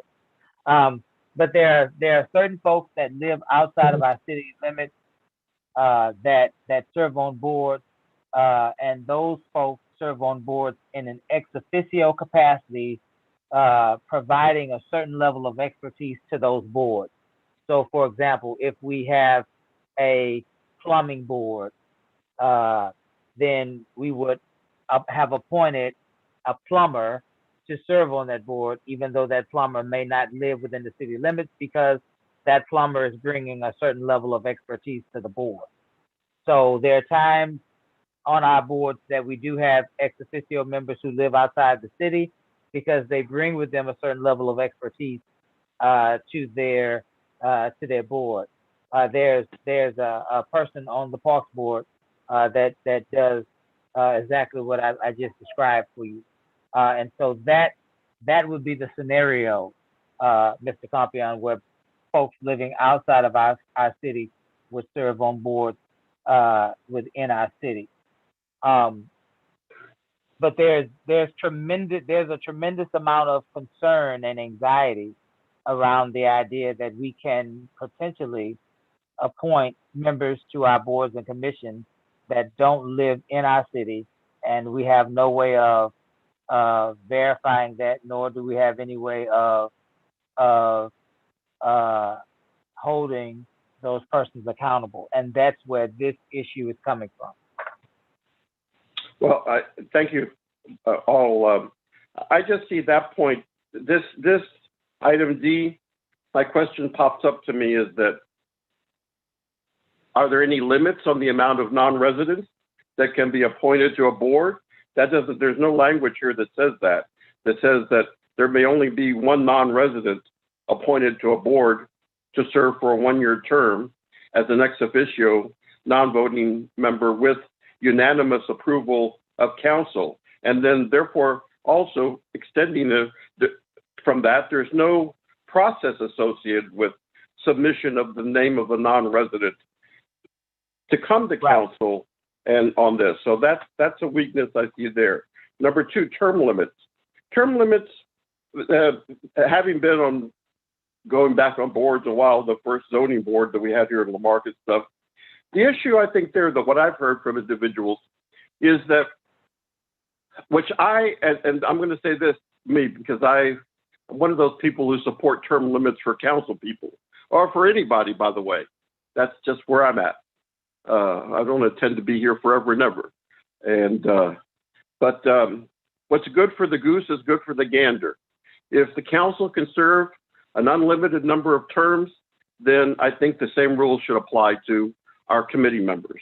And I would add to that, and Mr. Jackson, you may recall, this was something you and I had discussed. I asked this question of you, why I'd seen for the first time the language about alternates in certain committees. Why alternates were not made available to all the committees and boards within the city of La Marque, so that we are in fact creating, as Councilperson McAuliffe said, our new leadership, where they can learn from those that are on the board and be prepared to step in when and if there's the opportunity, or the failure of a board person not to attend the meetings with unexcused absences. The other thing that I noticed here, and this is also, I don't know who's monitoring this, but it says here that current members serving on multiple boards will be allowed to complete current terms for each board served. And I'd like to have an accounting of because I saw several people serving on more than one board. I'd like to know when their term began versus when this ordinance was adopted by the city. And it says a person can only serve on one committee at a time, but may also serve as an alternate member of another committee. I like that. But I think that we should extend alternate member to all of our boards and commissions. At some number, 2 or 3. I think what I was reading on some existing boards, we had two alternate members to that entity that I saw, that board and commission. And finally, that what is also lacking in here is, and this is confusing to me personally because I've been impacted by this. Who's notifying our boards members are volunteers. The core of the city are volunteers. That's who I'm proudly serving with right now. You guys, we are all volunteers in this, in trying to do our best for our city. And likewise for our members of our boards and commissions. And I value volunteerism. I deal with volunteers every day. I am a volunteer with many organizations. And I respect volunteers. That's the thing. I really respect them, and well, as all of us do. So I'd like to have some clarity as to the process. When I'm reaching the end of my term, I would like to know, I would like to indicate to council, I would like to serve another 2-year term. And let council know, all right, Mr. Compion has indicated he wishes to continue serving, and so we're going to accept his service. So that's, I'd like the process to be clearly set out so that all of our members know that. And then the last point that I wanted to make is that it's true, Mr. Mayor, that I noticed on the attachment A that you, as the mayor, I'm not referring to you, but the mayor's position doesn't indicate any ex officio status. And I would urge that we open up an ex officio membership for the mayor of our city on the Economic Development Corporation. And because we don't have an ex officio listed under that particular and very important entity. Those are all my comments. Thank you.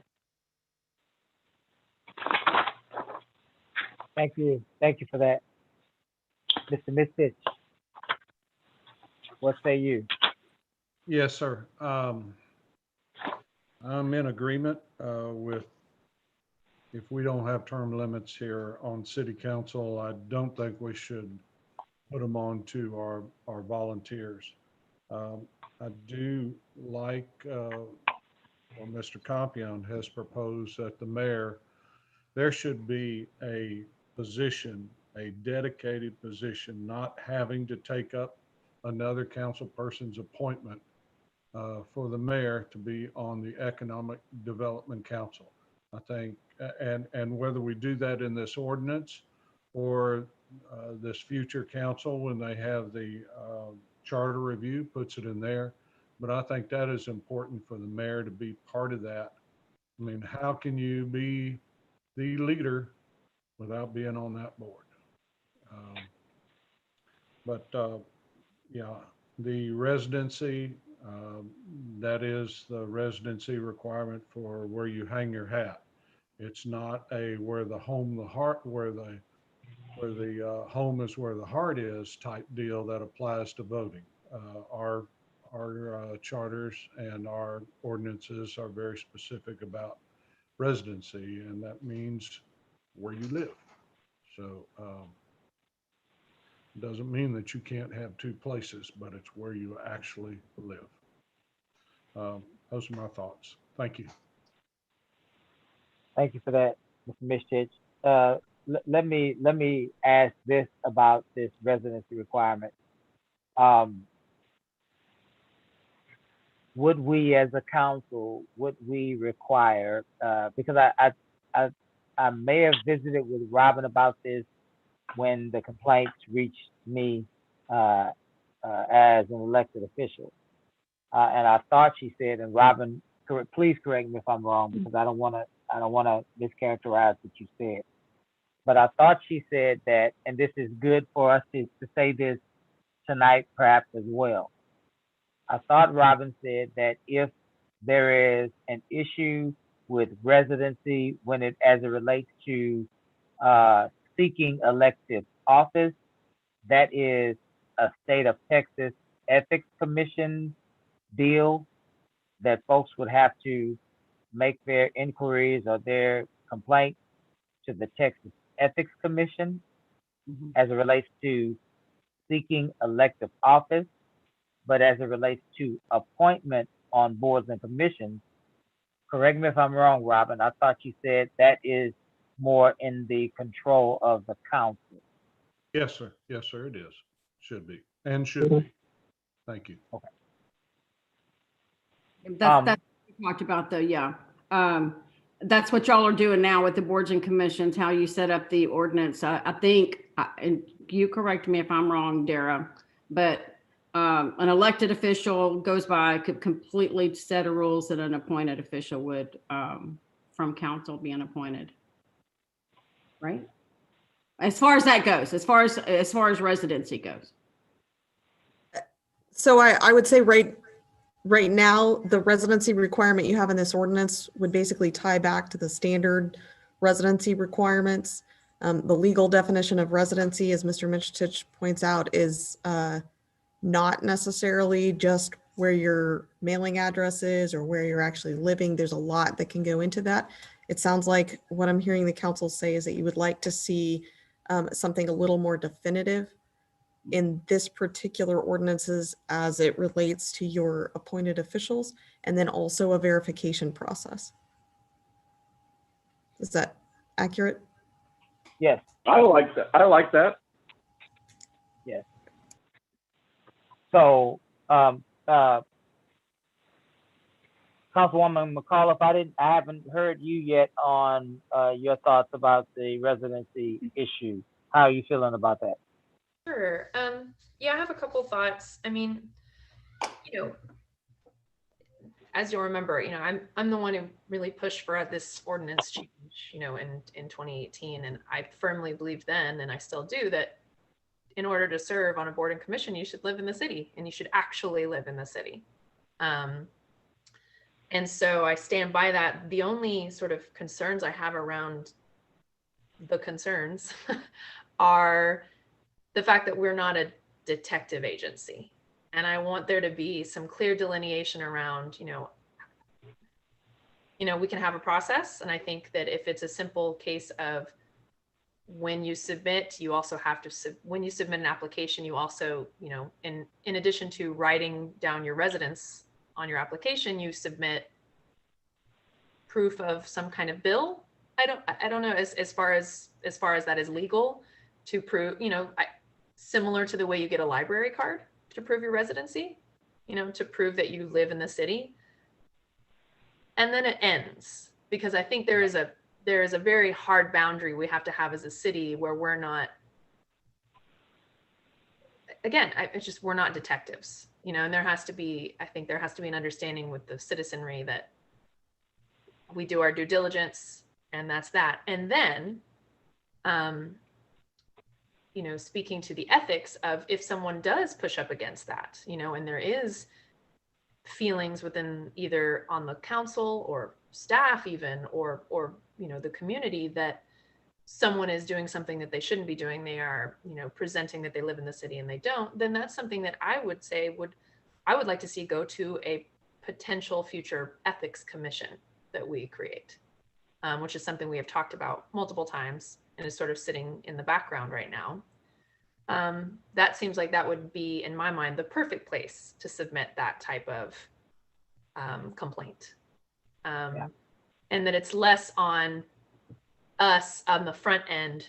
Well, did this happen? And did this happen? And did this happen? And did this happen? We want to trust the citizenry. I think it's okay for us to add an extra check of write down your residency, but also then provide us some type of proof that you pay bills at this address. But then that's really where, for me right now at this point, that's where it ends for me. I think, are you trying? I'm sorry, go ahead. No, I have more to say about some of the other things, but I'll pause for a second if there's more discussion on that particular issue. You know, Mayor, can I add something about, so if you're running for political office, you come in, you fill out an application, and you sign a certification attesting to all that stuff. We already have an application process where somebody who wants to be on a board or commission comes in, fills out an application. We could do a certification that is similar to that, where they are going to certify under oath that they live in the town and that they, you know, they will maintain their residency. And if they don't, they will tell us they're not maintaining their residency. On the elected official side, if somebody signs that certification and then becomes elected and there's a challenge to their residency, then that goes to an ethics commission. On this side, if somebody signs that and they're appointed to a board and at some time they are not no longer a resident, and somebody has an issue with it, then it could also go to the ethics commission, just like you said, but it would be the local ethics commission it went to. That way, both processes mirror each other. And that way it's the same for, basically the same process for elected officials it is for appointed officials. Hey, Mr. City Manager? Yep. Yes, sir. Just an item. I'm looking at I don't think that this part about a complaint to the Texas Ethics Commission is applicable. I'm looking at the complaint form, and I don't see any jurisdiction with regard to residency as for a city.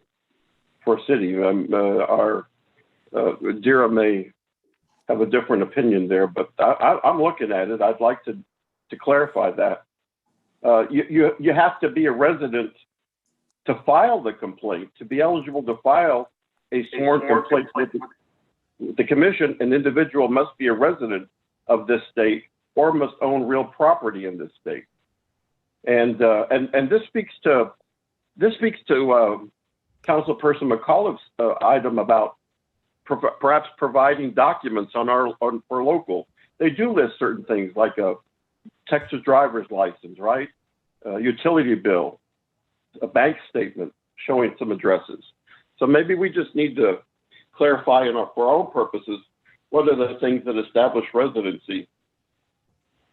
Well, okay, so Mr. Compion, you dealt with quite a few things there.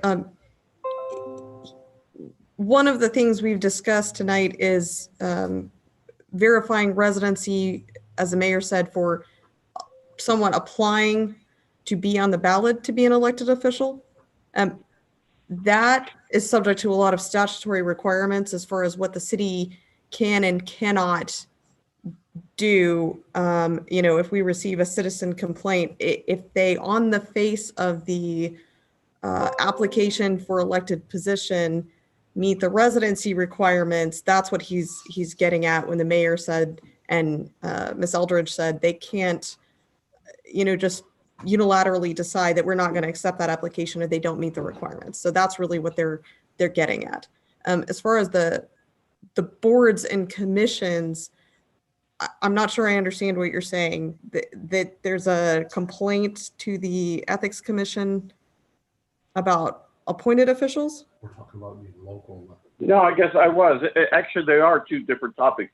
You're correct in that. One is a person running for office here in the city, but for purposes of our discussion today, it's appointments to boards and commission and the non-residency issue. How is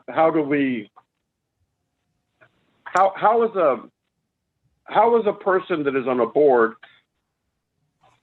that may be a non-resident, how do we challenge that? How do we deal with that, I guess, is what I'm saying.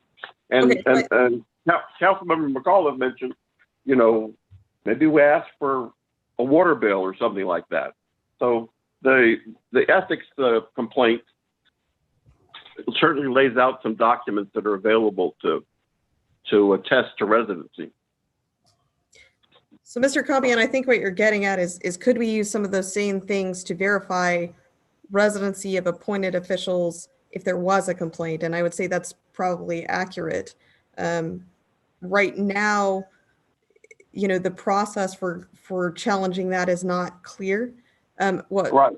I believe Ms. McAuliffe was referring to is the ethics ordinance that council had worked on some time back, that's established an ethics commission. So they were talking about Oh, setting up a I'm local. sorry, I didn't know about that. I Right, thought we were there- talking about the Texas.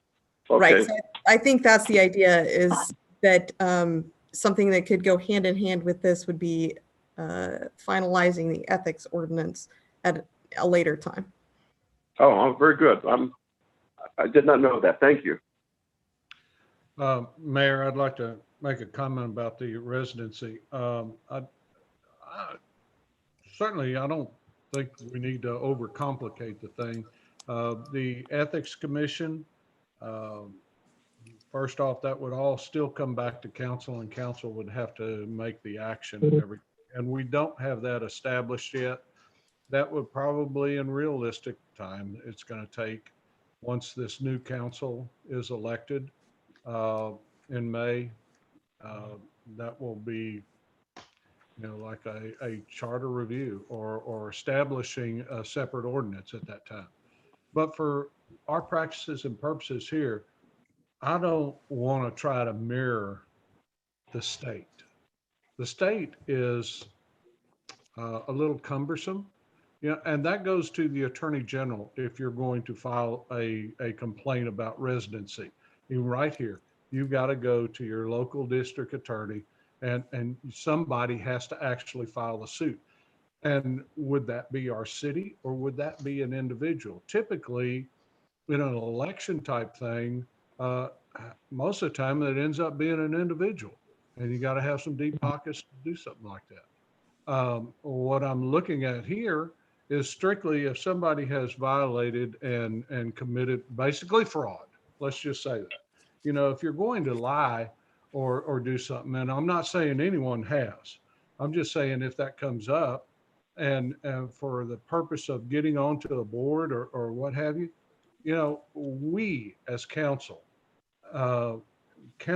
mayor, and city manager have that responsibility to check that out. And if somebody raises a concern, a residency, or a question, it comes back to that council person should be able to go in and say, hey, I want to bring this up to the rest of the council. This is what I've heard, and then a resolution from council to say, Tink, we need an investigation.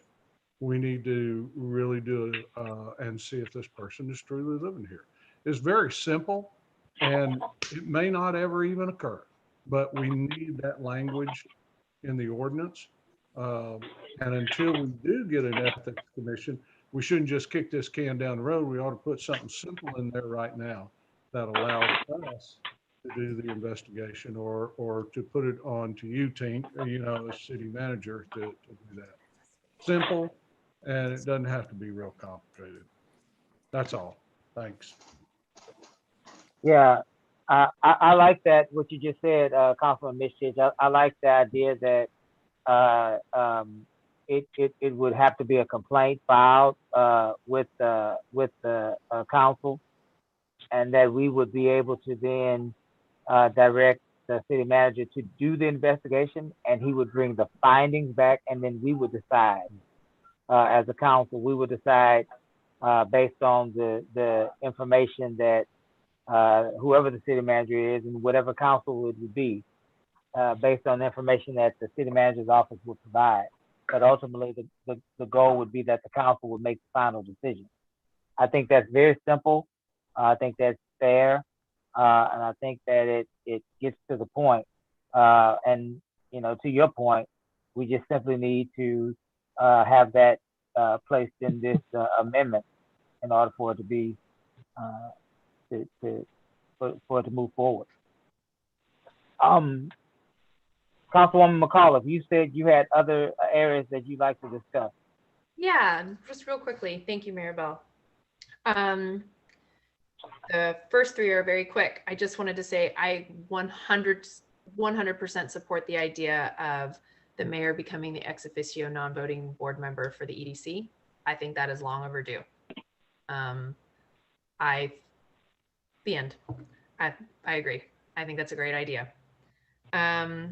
I also completely agree with the idea that we should extend the idea of alternate positions with equity across all the boards and commissions. If there's a reason that that didn't happen beforehand, it's never been explained to me. And if there's maybe reasoning that I'm missing, I would love for that to be explained to me, but it seems pretty straightforward. And I'll just leave that like open-ended for Dara or Tink. Like it just sounds easy. My conversation that I had with Councilman Compion before, there are some of the boards and commissions that we have that are statutorily required.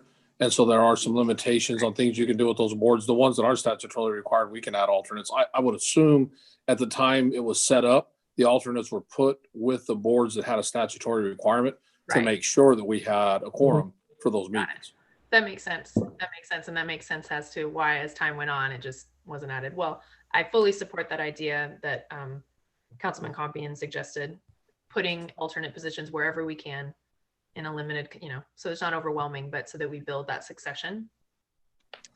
And also, we talked about this back in 2018 and 2019 when we passed it, and really it sounds simple, but I also know that I'm looking at Robin and thinking maybe it's not as simple, but some sort of master list so that citizens can look at, to what Councilman Compion referred to earlier, of, hey, not only do I want to know when this certain board member's term expire, but when did they first get appointed, so that citizens can have a glimpse at sort of a long view picture of how long people have been serving and how, different places they served. Like, I mean, I don't know if it's as simple as collating all that data, putting it in a spreadsheet, making it look pretty and putting it on the website, but definitely something that would be available to council people. I think that would be really helpful. And I think that our citizenry would like to see something like that. And I don't think that necessarily needs to be in this ordinance, but maybe it does, just the requirement that we keep that and that we keep it public.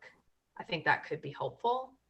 Again, I hope I'm not, I know it would be a lot of backdating some things, and maybe there should be like a limit. So it's not saying we go back into the dawn of time of our boards and commissions and record all of that, but maybe 3 terms prior or 4 terms, something like that, so that it's just available.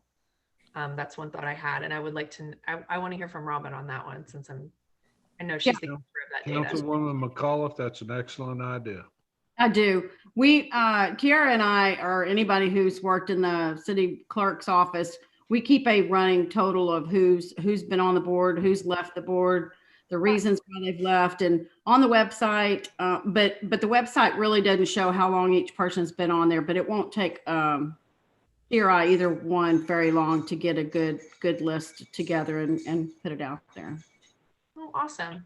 Yeah. Look at that.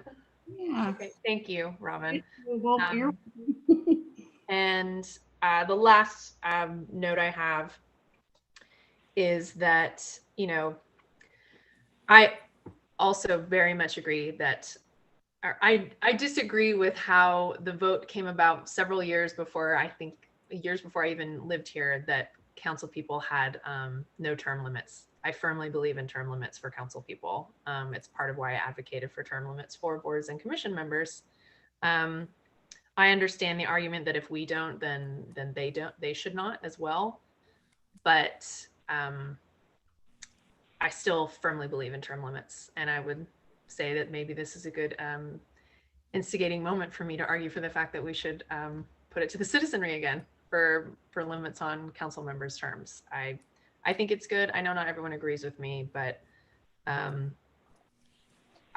want to, whether or not we all agree on whether term limits are a good thing, for the health of a community and the health of representation of a community, which is where it is rooted for me, is in trying to advocate for representation and continual check-ins.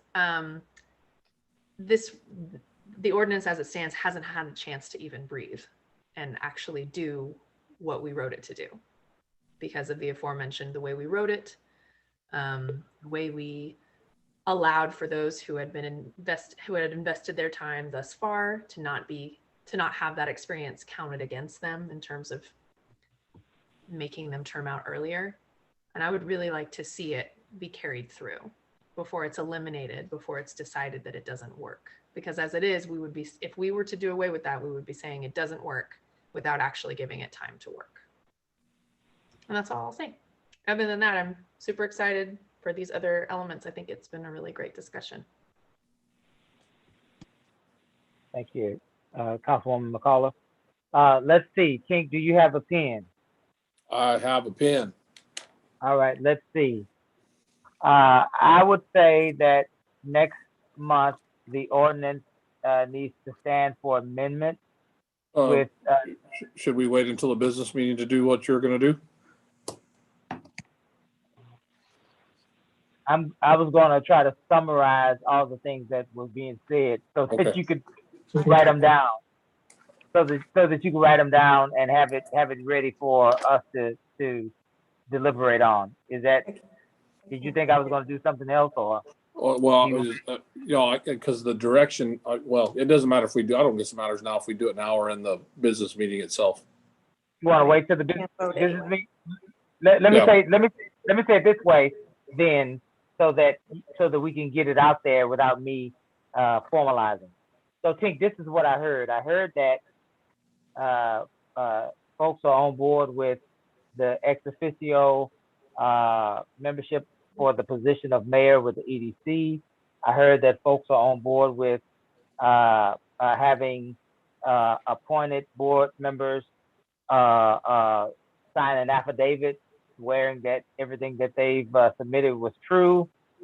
I've heard folks say that if there's a question about residency on boards and commissions, they should make that complaint to city council, who will then in turn direct the city manager to investigate, who will then in turn submit findings to council, and council will then judge based on those findings.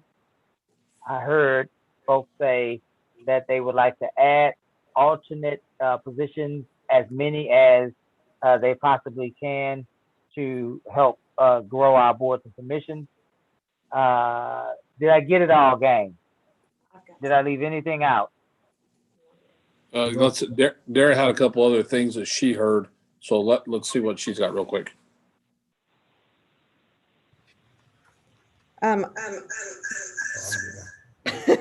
So forgive me if you said these, Mayor, but I don't think I heard the one about non-residents, having a limit on the number of non-residents and having a verification process for non-residents that are reappointed in those ex officio positions. Yes.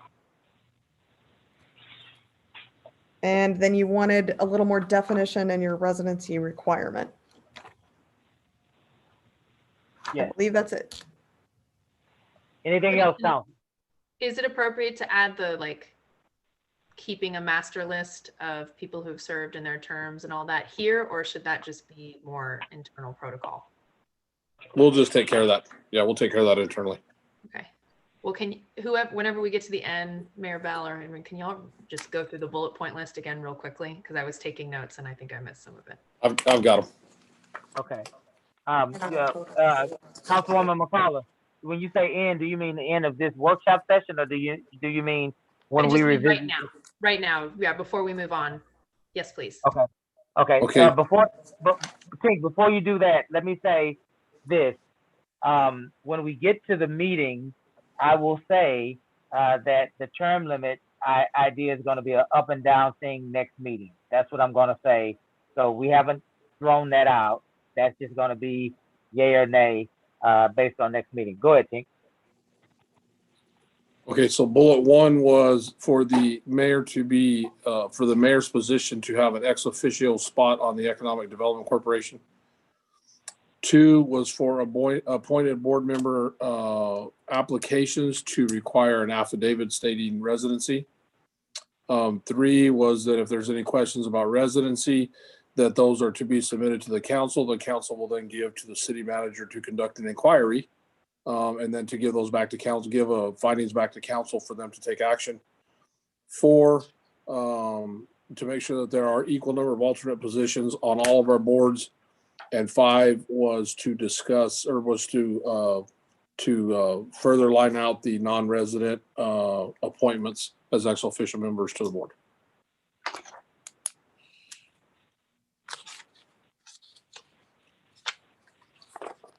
Did we leave anything out, guys and ladies?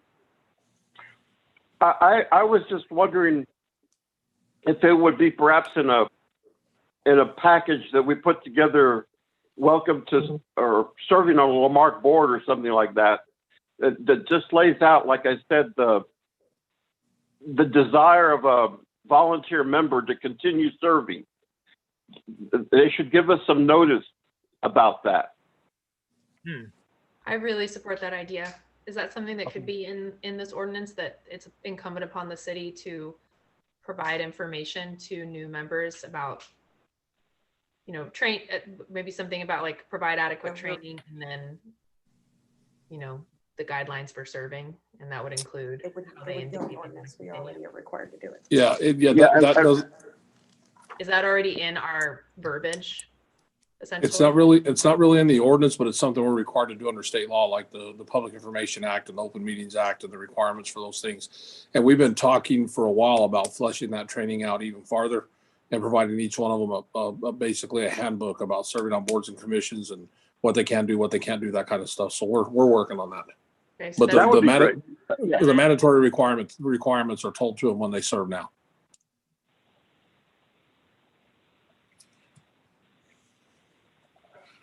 When we get a new appointment, especially one who's never been on the board before, they get a nice little letter from Kiara or myself and explaining, and we spend a lot of time talking to them when they come in and do their oath and explaining to them what's really required of them as far as the Open Meetings Act and the Public Information Act too.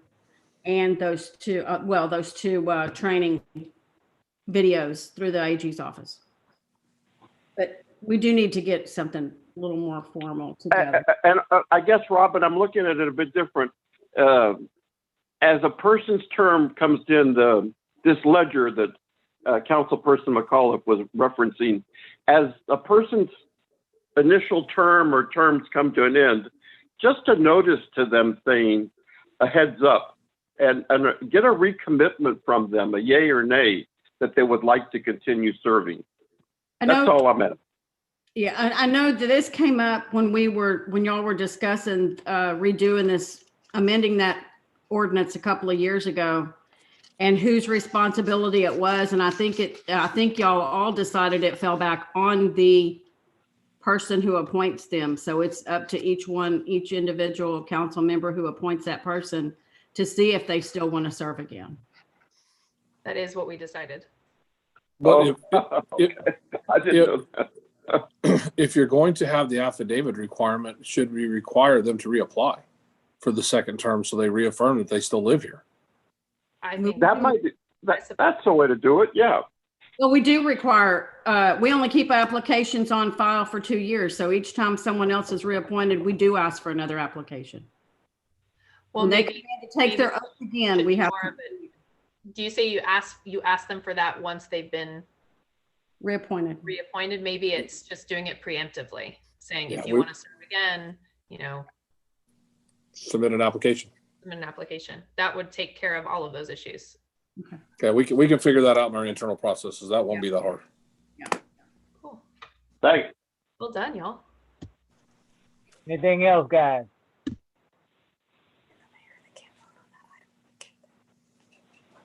Hearing none. I think that we can close our workshop session and move into our council meeting. What say the rest of the council? I'm ready. Yes, sir. All righty. Let's do this. City of Lamarck City Council agenda of February 8th, 2021. This is our regular meeting via telephone video conference, hosted through Zoom as provided in the attached notice on Monday, February 8th, 2021 at 6 p.m. via teleconference Zoom, beginning immediately after City Council workshop that begins at 6 p.m. but no later than 7 p.m. Well, I'm here to tell you we've blown through that time commitment. But here we are in any event.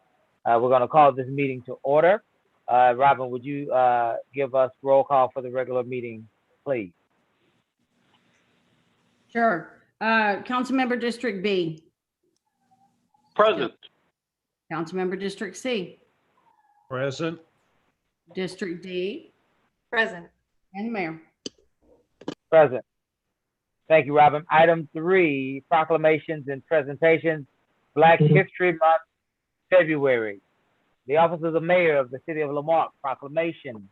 Whereas as early as 1915, Black History Month has been celebrated, but only since 1976 was it officially recognized by every American president. And whereas the month of February will be observed throughout the United States to honor achievements of African Americans and to recognize their role in the country's history. And whereas current events have inspired much conversation relating to the lingering inequities, economic disparities, and the resolve and fortitude of the Black community. And whereas even today, the Black community continues to break barriers and elevate standards in sports, business, and politics, challenging the traditional bastions of wealth and power at the local, state, and national level. And whereas the national theme of Black History Month 2021 is the Black family, representation, identity, and diversity. And whereas the theme speaks to that notion of challenging ideologies,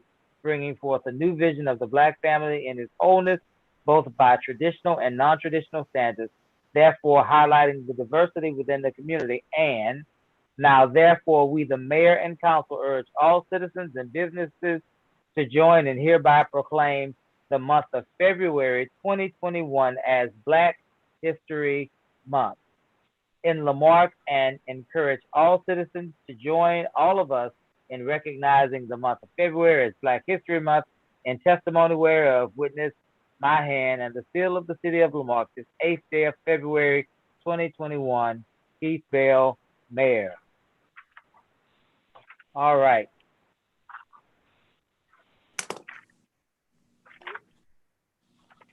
Let's move now to item 5. Item 5, the consent agenda.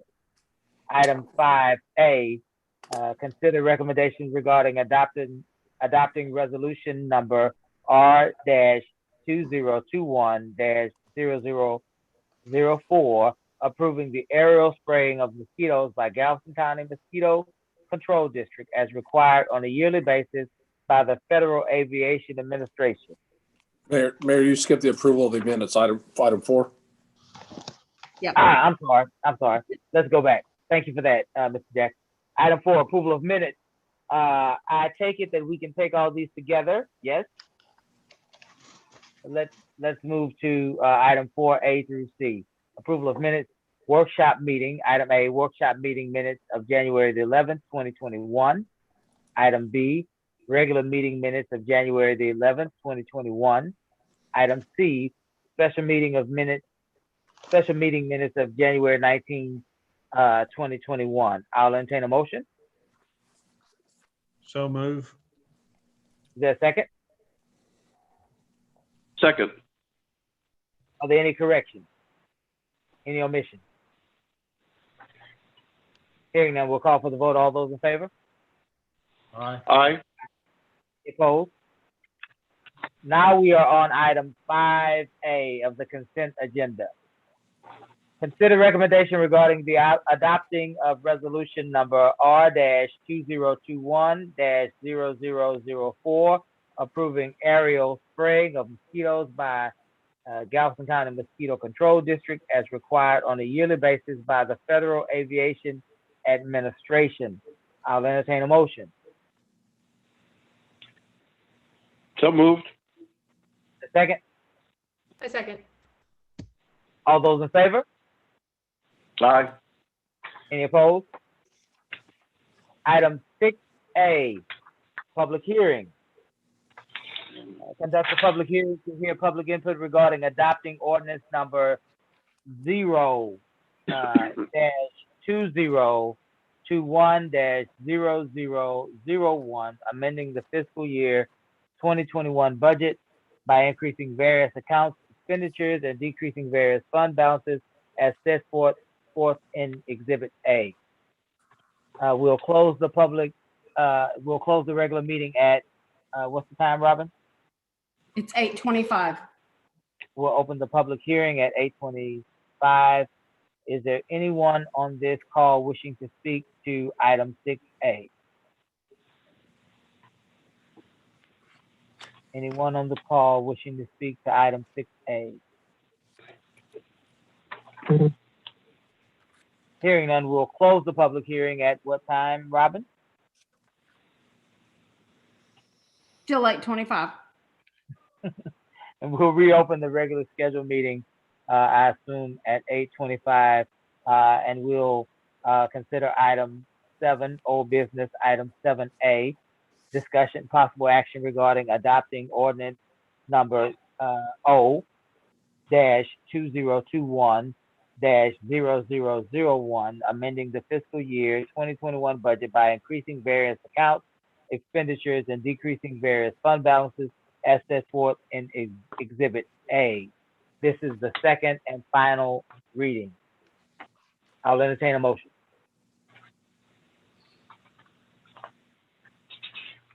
So moved. I'll Is there second. a second? Any discussion? Hearing none, we'll call for the vote. All those in favor? Aye. Aye. Any opposed?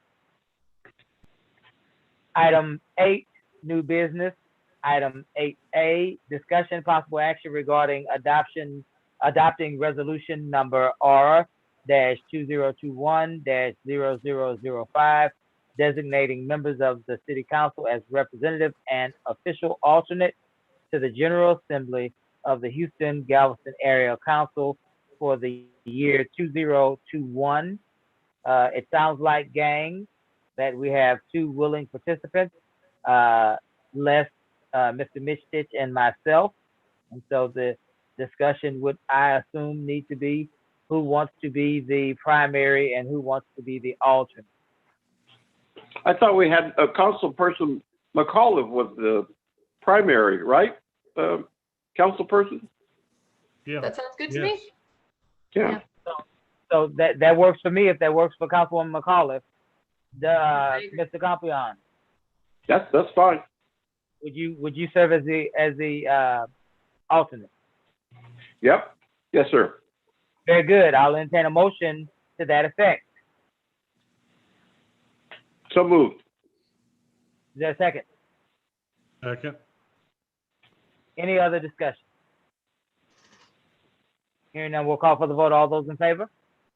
Aye. Any opposed?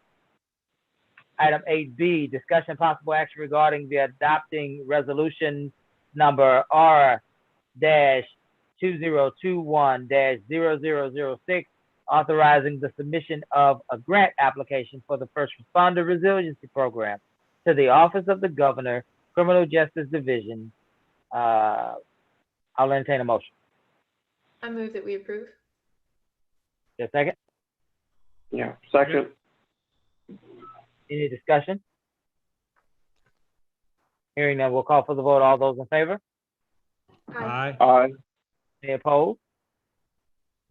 Item 8C, discussion possible action regarding the ratifying the city manager's approval of expenditures to Texas Pride Utility for costs involved in emergency sanitary sewer rehabilitation in the amount of $53,735.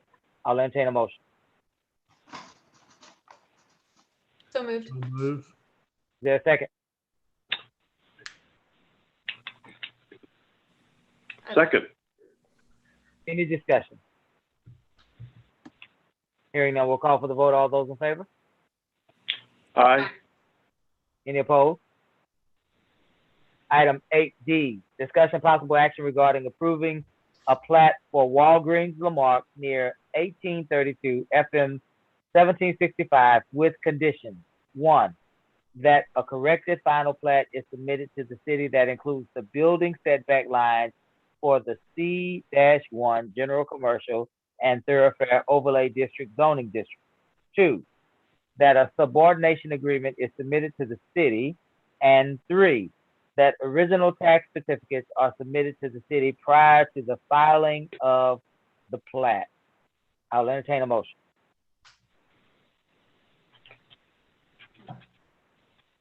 I move. So moved. I'll Is there a second? I'll second. Any discussion? Hearing none, we'll call for the vote. All those in favor? Aye. Any opposed? Item 8E, discussion possible action regarding adopting ordinance number 0-2021-0002, amending the Delaney Cove Plan Development District established by ordinance number O-2019-0026 by adding section 14 and making other provisions related to the subject. I'll entertain a motion. So moved. Is there a second? Second. Any discussion? Hearing none, we'll call for the vote. All those in favor? Aye. Any opposed?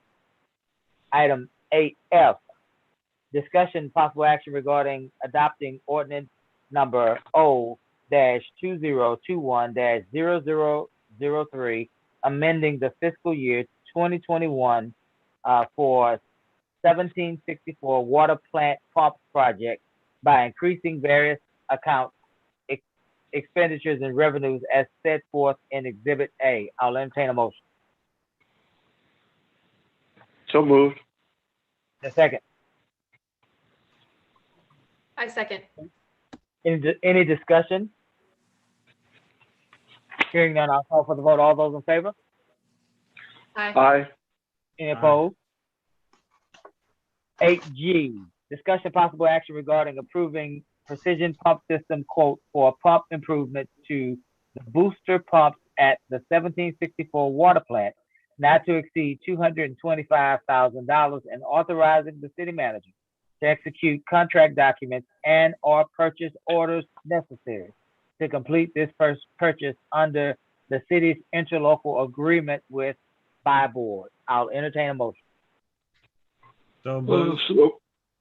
Second. Any discussion? Hearing none, we'll call for the vote. All those in favor? Aye. Aye. Any opposed?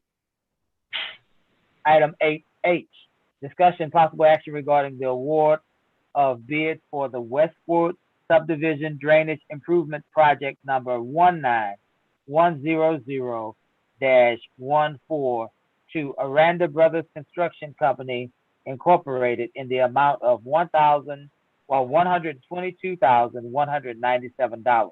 I'll entertain a motion. So moved. Is there a second? Second. Any discussion? Mr. Mayor, just a quick comment. I feel that I should say this by way of thanks to all of my fellow council persons and you, the mayor, for your support for this work, a lot of it in District B and the west side of town. So please know that I certainly hope that I know I will be just as supportive of these similar efforts in other parts of Lamarck. After all, we're all one city. Thank you. Yes, sir. Forward together. And we are delighted to do what's in the best interest of our brothers and sisters over on Westwood Circle. Any other discussion? We'll call for the vote. All those in favor? Aye. Aye. Any opposed? 8I, discussion to provide direction to staff regarding a potential redraft of ordinance number O-2018-0019, which established procedures and criteria for appointing members to boards and commissions. In our workshop council, Mr. Jackson delineated all of the potential changes that we suggested to be made to this ordinance. Those recommendations were unanimous with the exception of one, and that is the recommendation as it relates to term limits. So I am asking us to support and direct Mr. Jackson to amend this ordinance and allow it to reflect what we have shared with the city administration in our workshop. And when we come to the term limits issue, when we make the ordinance on next meeting, whoever makes the ordinance can make it with or without term limits. we would then debate that issue and vote on that issue accordingly. Did All right, everybody get? Thank you, Mayor. Any other comments? Let's move to item 8J. Discussion possible action regarding appointments and or reappointments to fill various positions on boards and commissions. Does any council person have any appointments they would like to make at this time? Mayor, Yes. I have an appointment vacancy for an alternate position on one of the boards. I am prepared to make that next month, but I would like to delay it and allow the new council person, whoever that may be, that comes in May, to make that appointment. Mr. Mishich, I think that's an honorable thing to do. I think that the only thing that would prohibit you from doing that would be an objection from this council, which I don't foresee you receiving. But let me say this so that we can clear the air. Does anybody have any objection to Mr. Mishich allowing for one of his appointments to go to the incoming representative of District C? I don't have any problem with that as long as it doesn't affect the viability of that particular board or commission. You know, like we've had that issue with the Board of Adjustments in the past where we really needed to appoint someone. And as long as it's not that kind of issue, then I'm fine with it. How about we do this? How about we allow him to forego month to month? And if we see that there is an issue that has arisen with that board functioning without that, then every month we can allow him to reassess. And surely Mr. Mishich would do the right thing if he sees that there's an issue. Is that agreeable? Mm-hmm. Mayor, Yes, ma'am. actually, according to section 2.9 of the ordinance you were just looking at this evening, the council person only has 60 days to nominate somebody for that position. And Then it becomes open. Well, here's the thing. The other part of that ordinance is that appointment then goes to the council at large. And so what we would have then is we would still allow for Mr. Mishich to continue on in his initial intention. And unless Dira comes back next meeting with something that would alter our understanding of the ordinance, and that might be possible, I would be willing to allow you to go, Mr. Mishich, through the election. But if something changes, certainly Dira will let us know next meeting. How about that? Thank you. That'd be great. Can I add something to that? Because most of these, unless it's already expired, they do not end until the end of 2021 anyway. Correct. There's one alternate position that expired in. Okay, it's already expired. Okay. Yeah. I can make it, but it's a courtesy thing. I think it's a great thing, Mr. Mishich, that you're doing that in that way. I really like the intention that you have for doing that. I'd like to make an appointment. There has been some issues trying to get this young man appointed to one of our boards and commissions. There's been a slowdown in the moving in and out of boards and a bunch of different understandings of when these appointments can be made on this board. So let me just do this so that we can make sure this person is a part of the board as an alternate waiting for a vacancy in the future. And so as an alternate to the Building Standards Commission, I'd like to appoint Mr. Daniel Brown. Mr. Daniel Brown of Amato Street. I believe it's 716 Amato Street. Daniel Brown, 716 Amato Street, to the position of alternate on the Building Standards Commission. What a fantastic appointment. Any other appointments? Well, we'll go ahead and vote on Mr. Brown. All those in favor of appointing Mr. Brown, say aye. Aye. Any opposed? Very good, very good. We're now up to item 9, executive session, and so I'll read this long litany of information before we go into our executive session. The City Council for the City of Lamarque, Texas reserves the right to adjourn into executive session at any time during the course of this meeting to discuss any of the matters listed above as authorized by the Texas Government Code Section 551.071, consultation with attorney, 551.072, deliberations about real property, 551.073, deliberations about gifts and donations, 551.074, personnel matters, 551.076, deliberations about security devices, and 551.086, economic development. And so at this time, we will close the regular meeting of the City Council and move into our executive session. Robin, do you have the time? I do. It's 8:41. 8:41. I believe Kyle, council, and Mr. Jackson, Kyle is provided for us our break room. If you would join the break room, you will enter into our executive session.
Has everyone returned?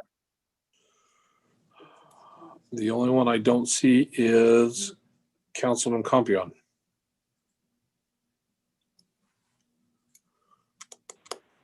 There he is. All right, we have all returned back from our executive session. Is Robin still present? She's there. Robin, what time did we return? Excuse me. I have 9:37. 9:37. Okay. The council has decided to take no action on items discussed in the executive session tonight. So we'll move past item 10 and move into item 11. Are there any requests and or announcements by council at this time?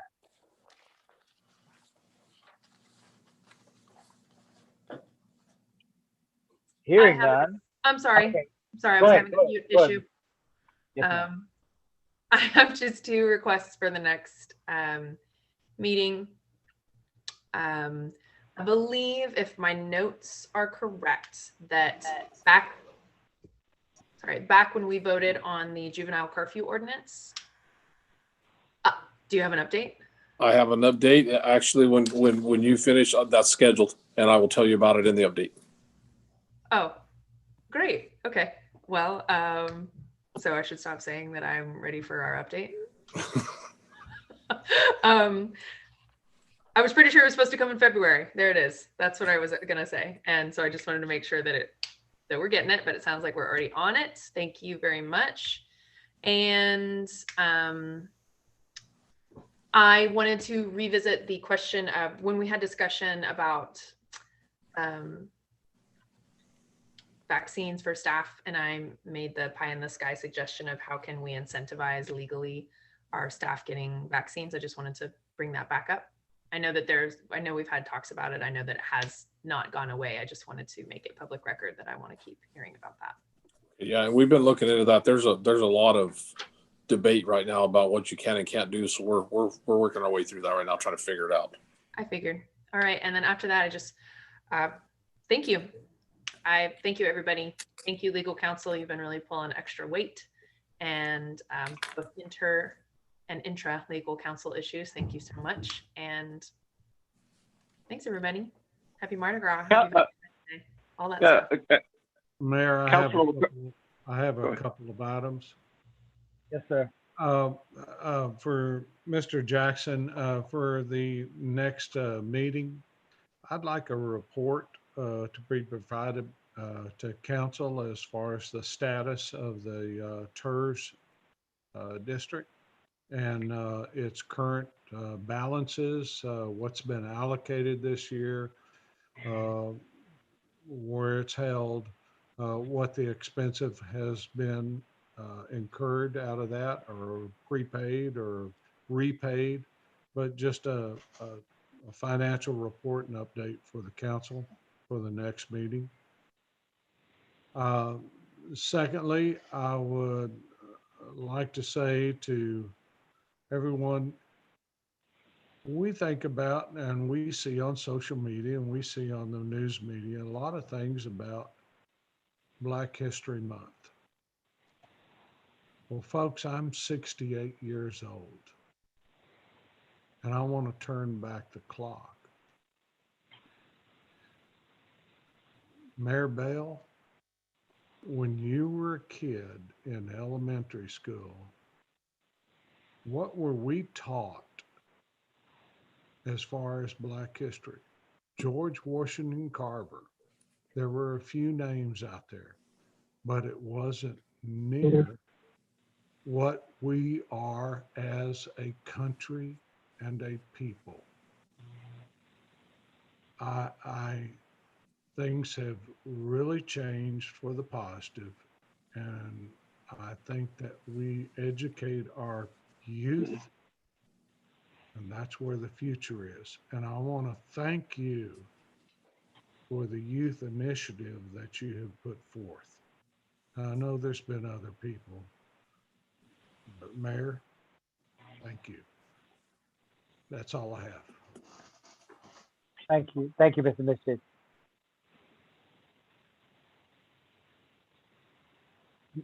Mr. Compion, did you have something you were trying to say earlier? No, I'm fine. I'm fine. Okay. Thank you all. Well, very, very good.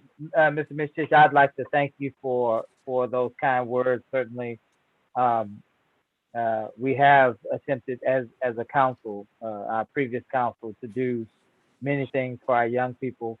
And though Chris is not with us on this council, certainly the vision that he had for our young people in our community needs to move forward with this council.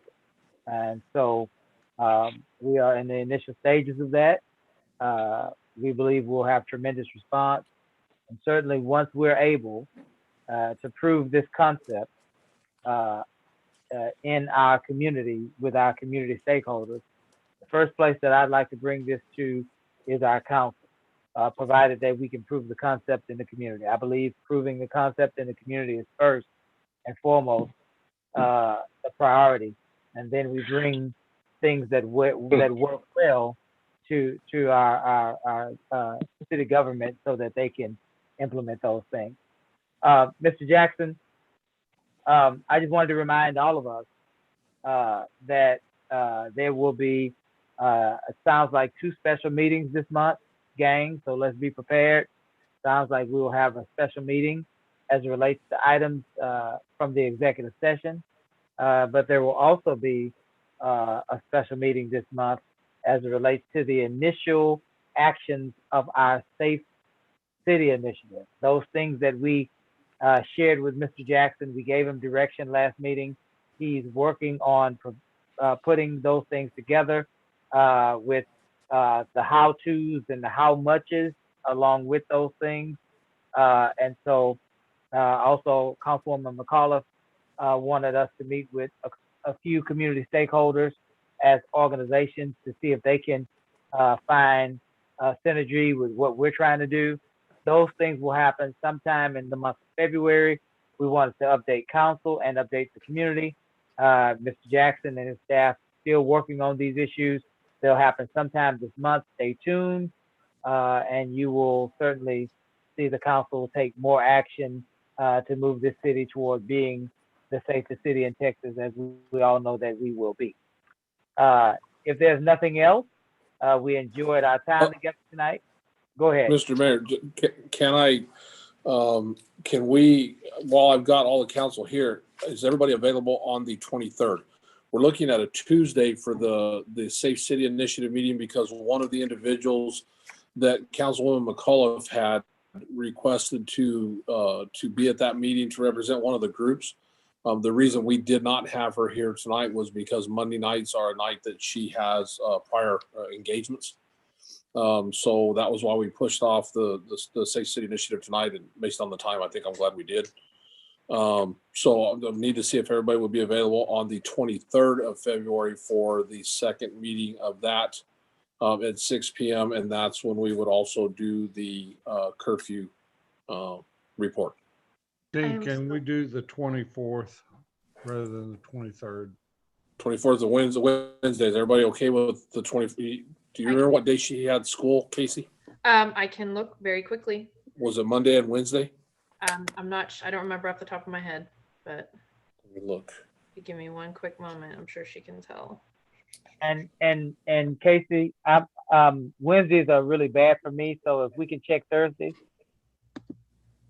And that's fine with me. Well, I'll just say you were. Oh, sorry.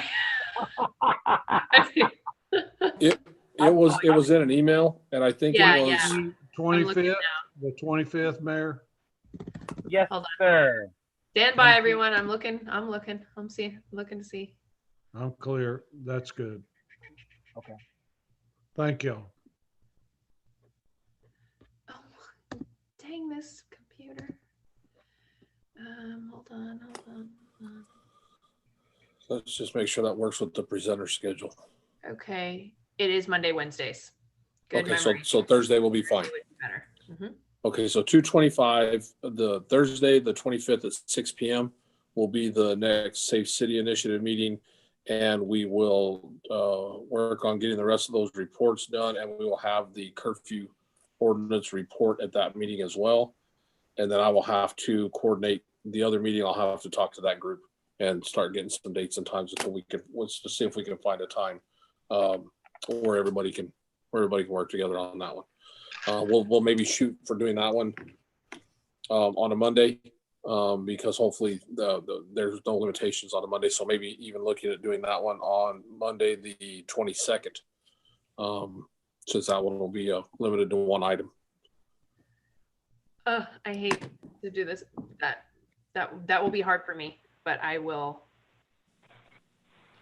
can try. But is it possible we could push it to What about the 18th? How does everybody look on the 18th? That gives me almost 2 weeks to get it set up. 18th, is that a Thursday? Oh, 18th is next Thursday. That would give me 10 days. You've got to verify both lawyers too. Oh yeah, we'd have to make sure that the attorneys can make it too. So, what if it's early March? Can we push it to the 18th is also the state of city's address for the. Oh yeah. What about Monday, March 1st? Yeah, that's fine with me. If that's fine with the rest of the team. Okay. Let me try to get that set up for March 1st. That way we can have it done before our next regular council meeting. Oh, right. The next Monday would be our normal council meeting. Okay. Right. Okay, I'll try. That's my normal board meetings for, my 9 to 5. I can see. 9 to 5? Well, it's not 9 to 5, but y'all have a long happy hour. What about Tuesday the 2nd? Any issues with Tuesday the 2nd? Actually, I'm jealous. Well, Tuesday the 2nd, guys. What do y'all think? Good there. There it is. Tuesday the 2nd. Okay, let's see if we can we'll start tomorrow with both attorneys and see if they're available that night. And then once we confirm they're available, we'll start working on the board because we know you guys are. So we'll start working on that tomorrow. Good deal. Anything else, guys? Thank you. It's been real and it's been fun. Certainly, we thank Mr. Jackson and the staff for being available to our community, for working with this council. We thank those attorneys and those other persons that participated in this meeting. It's been a long night, but we appreciate every effort that you made to help us move the city forward. And I'd like to thank this council and all of your wisdom and all of your intention to move the city forward. Until we meet again, I will entertain a motion to adjourn. So moved. Yeah. Is that second? All in favor? Aye. Aye. See you guys next time. Have a good night, everyone. Night. Aye.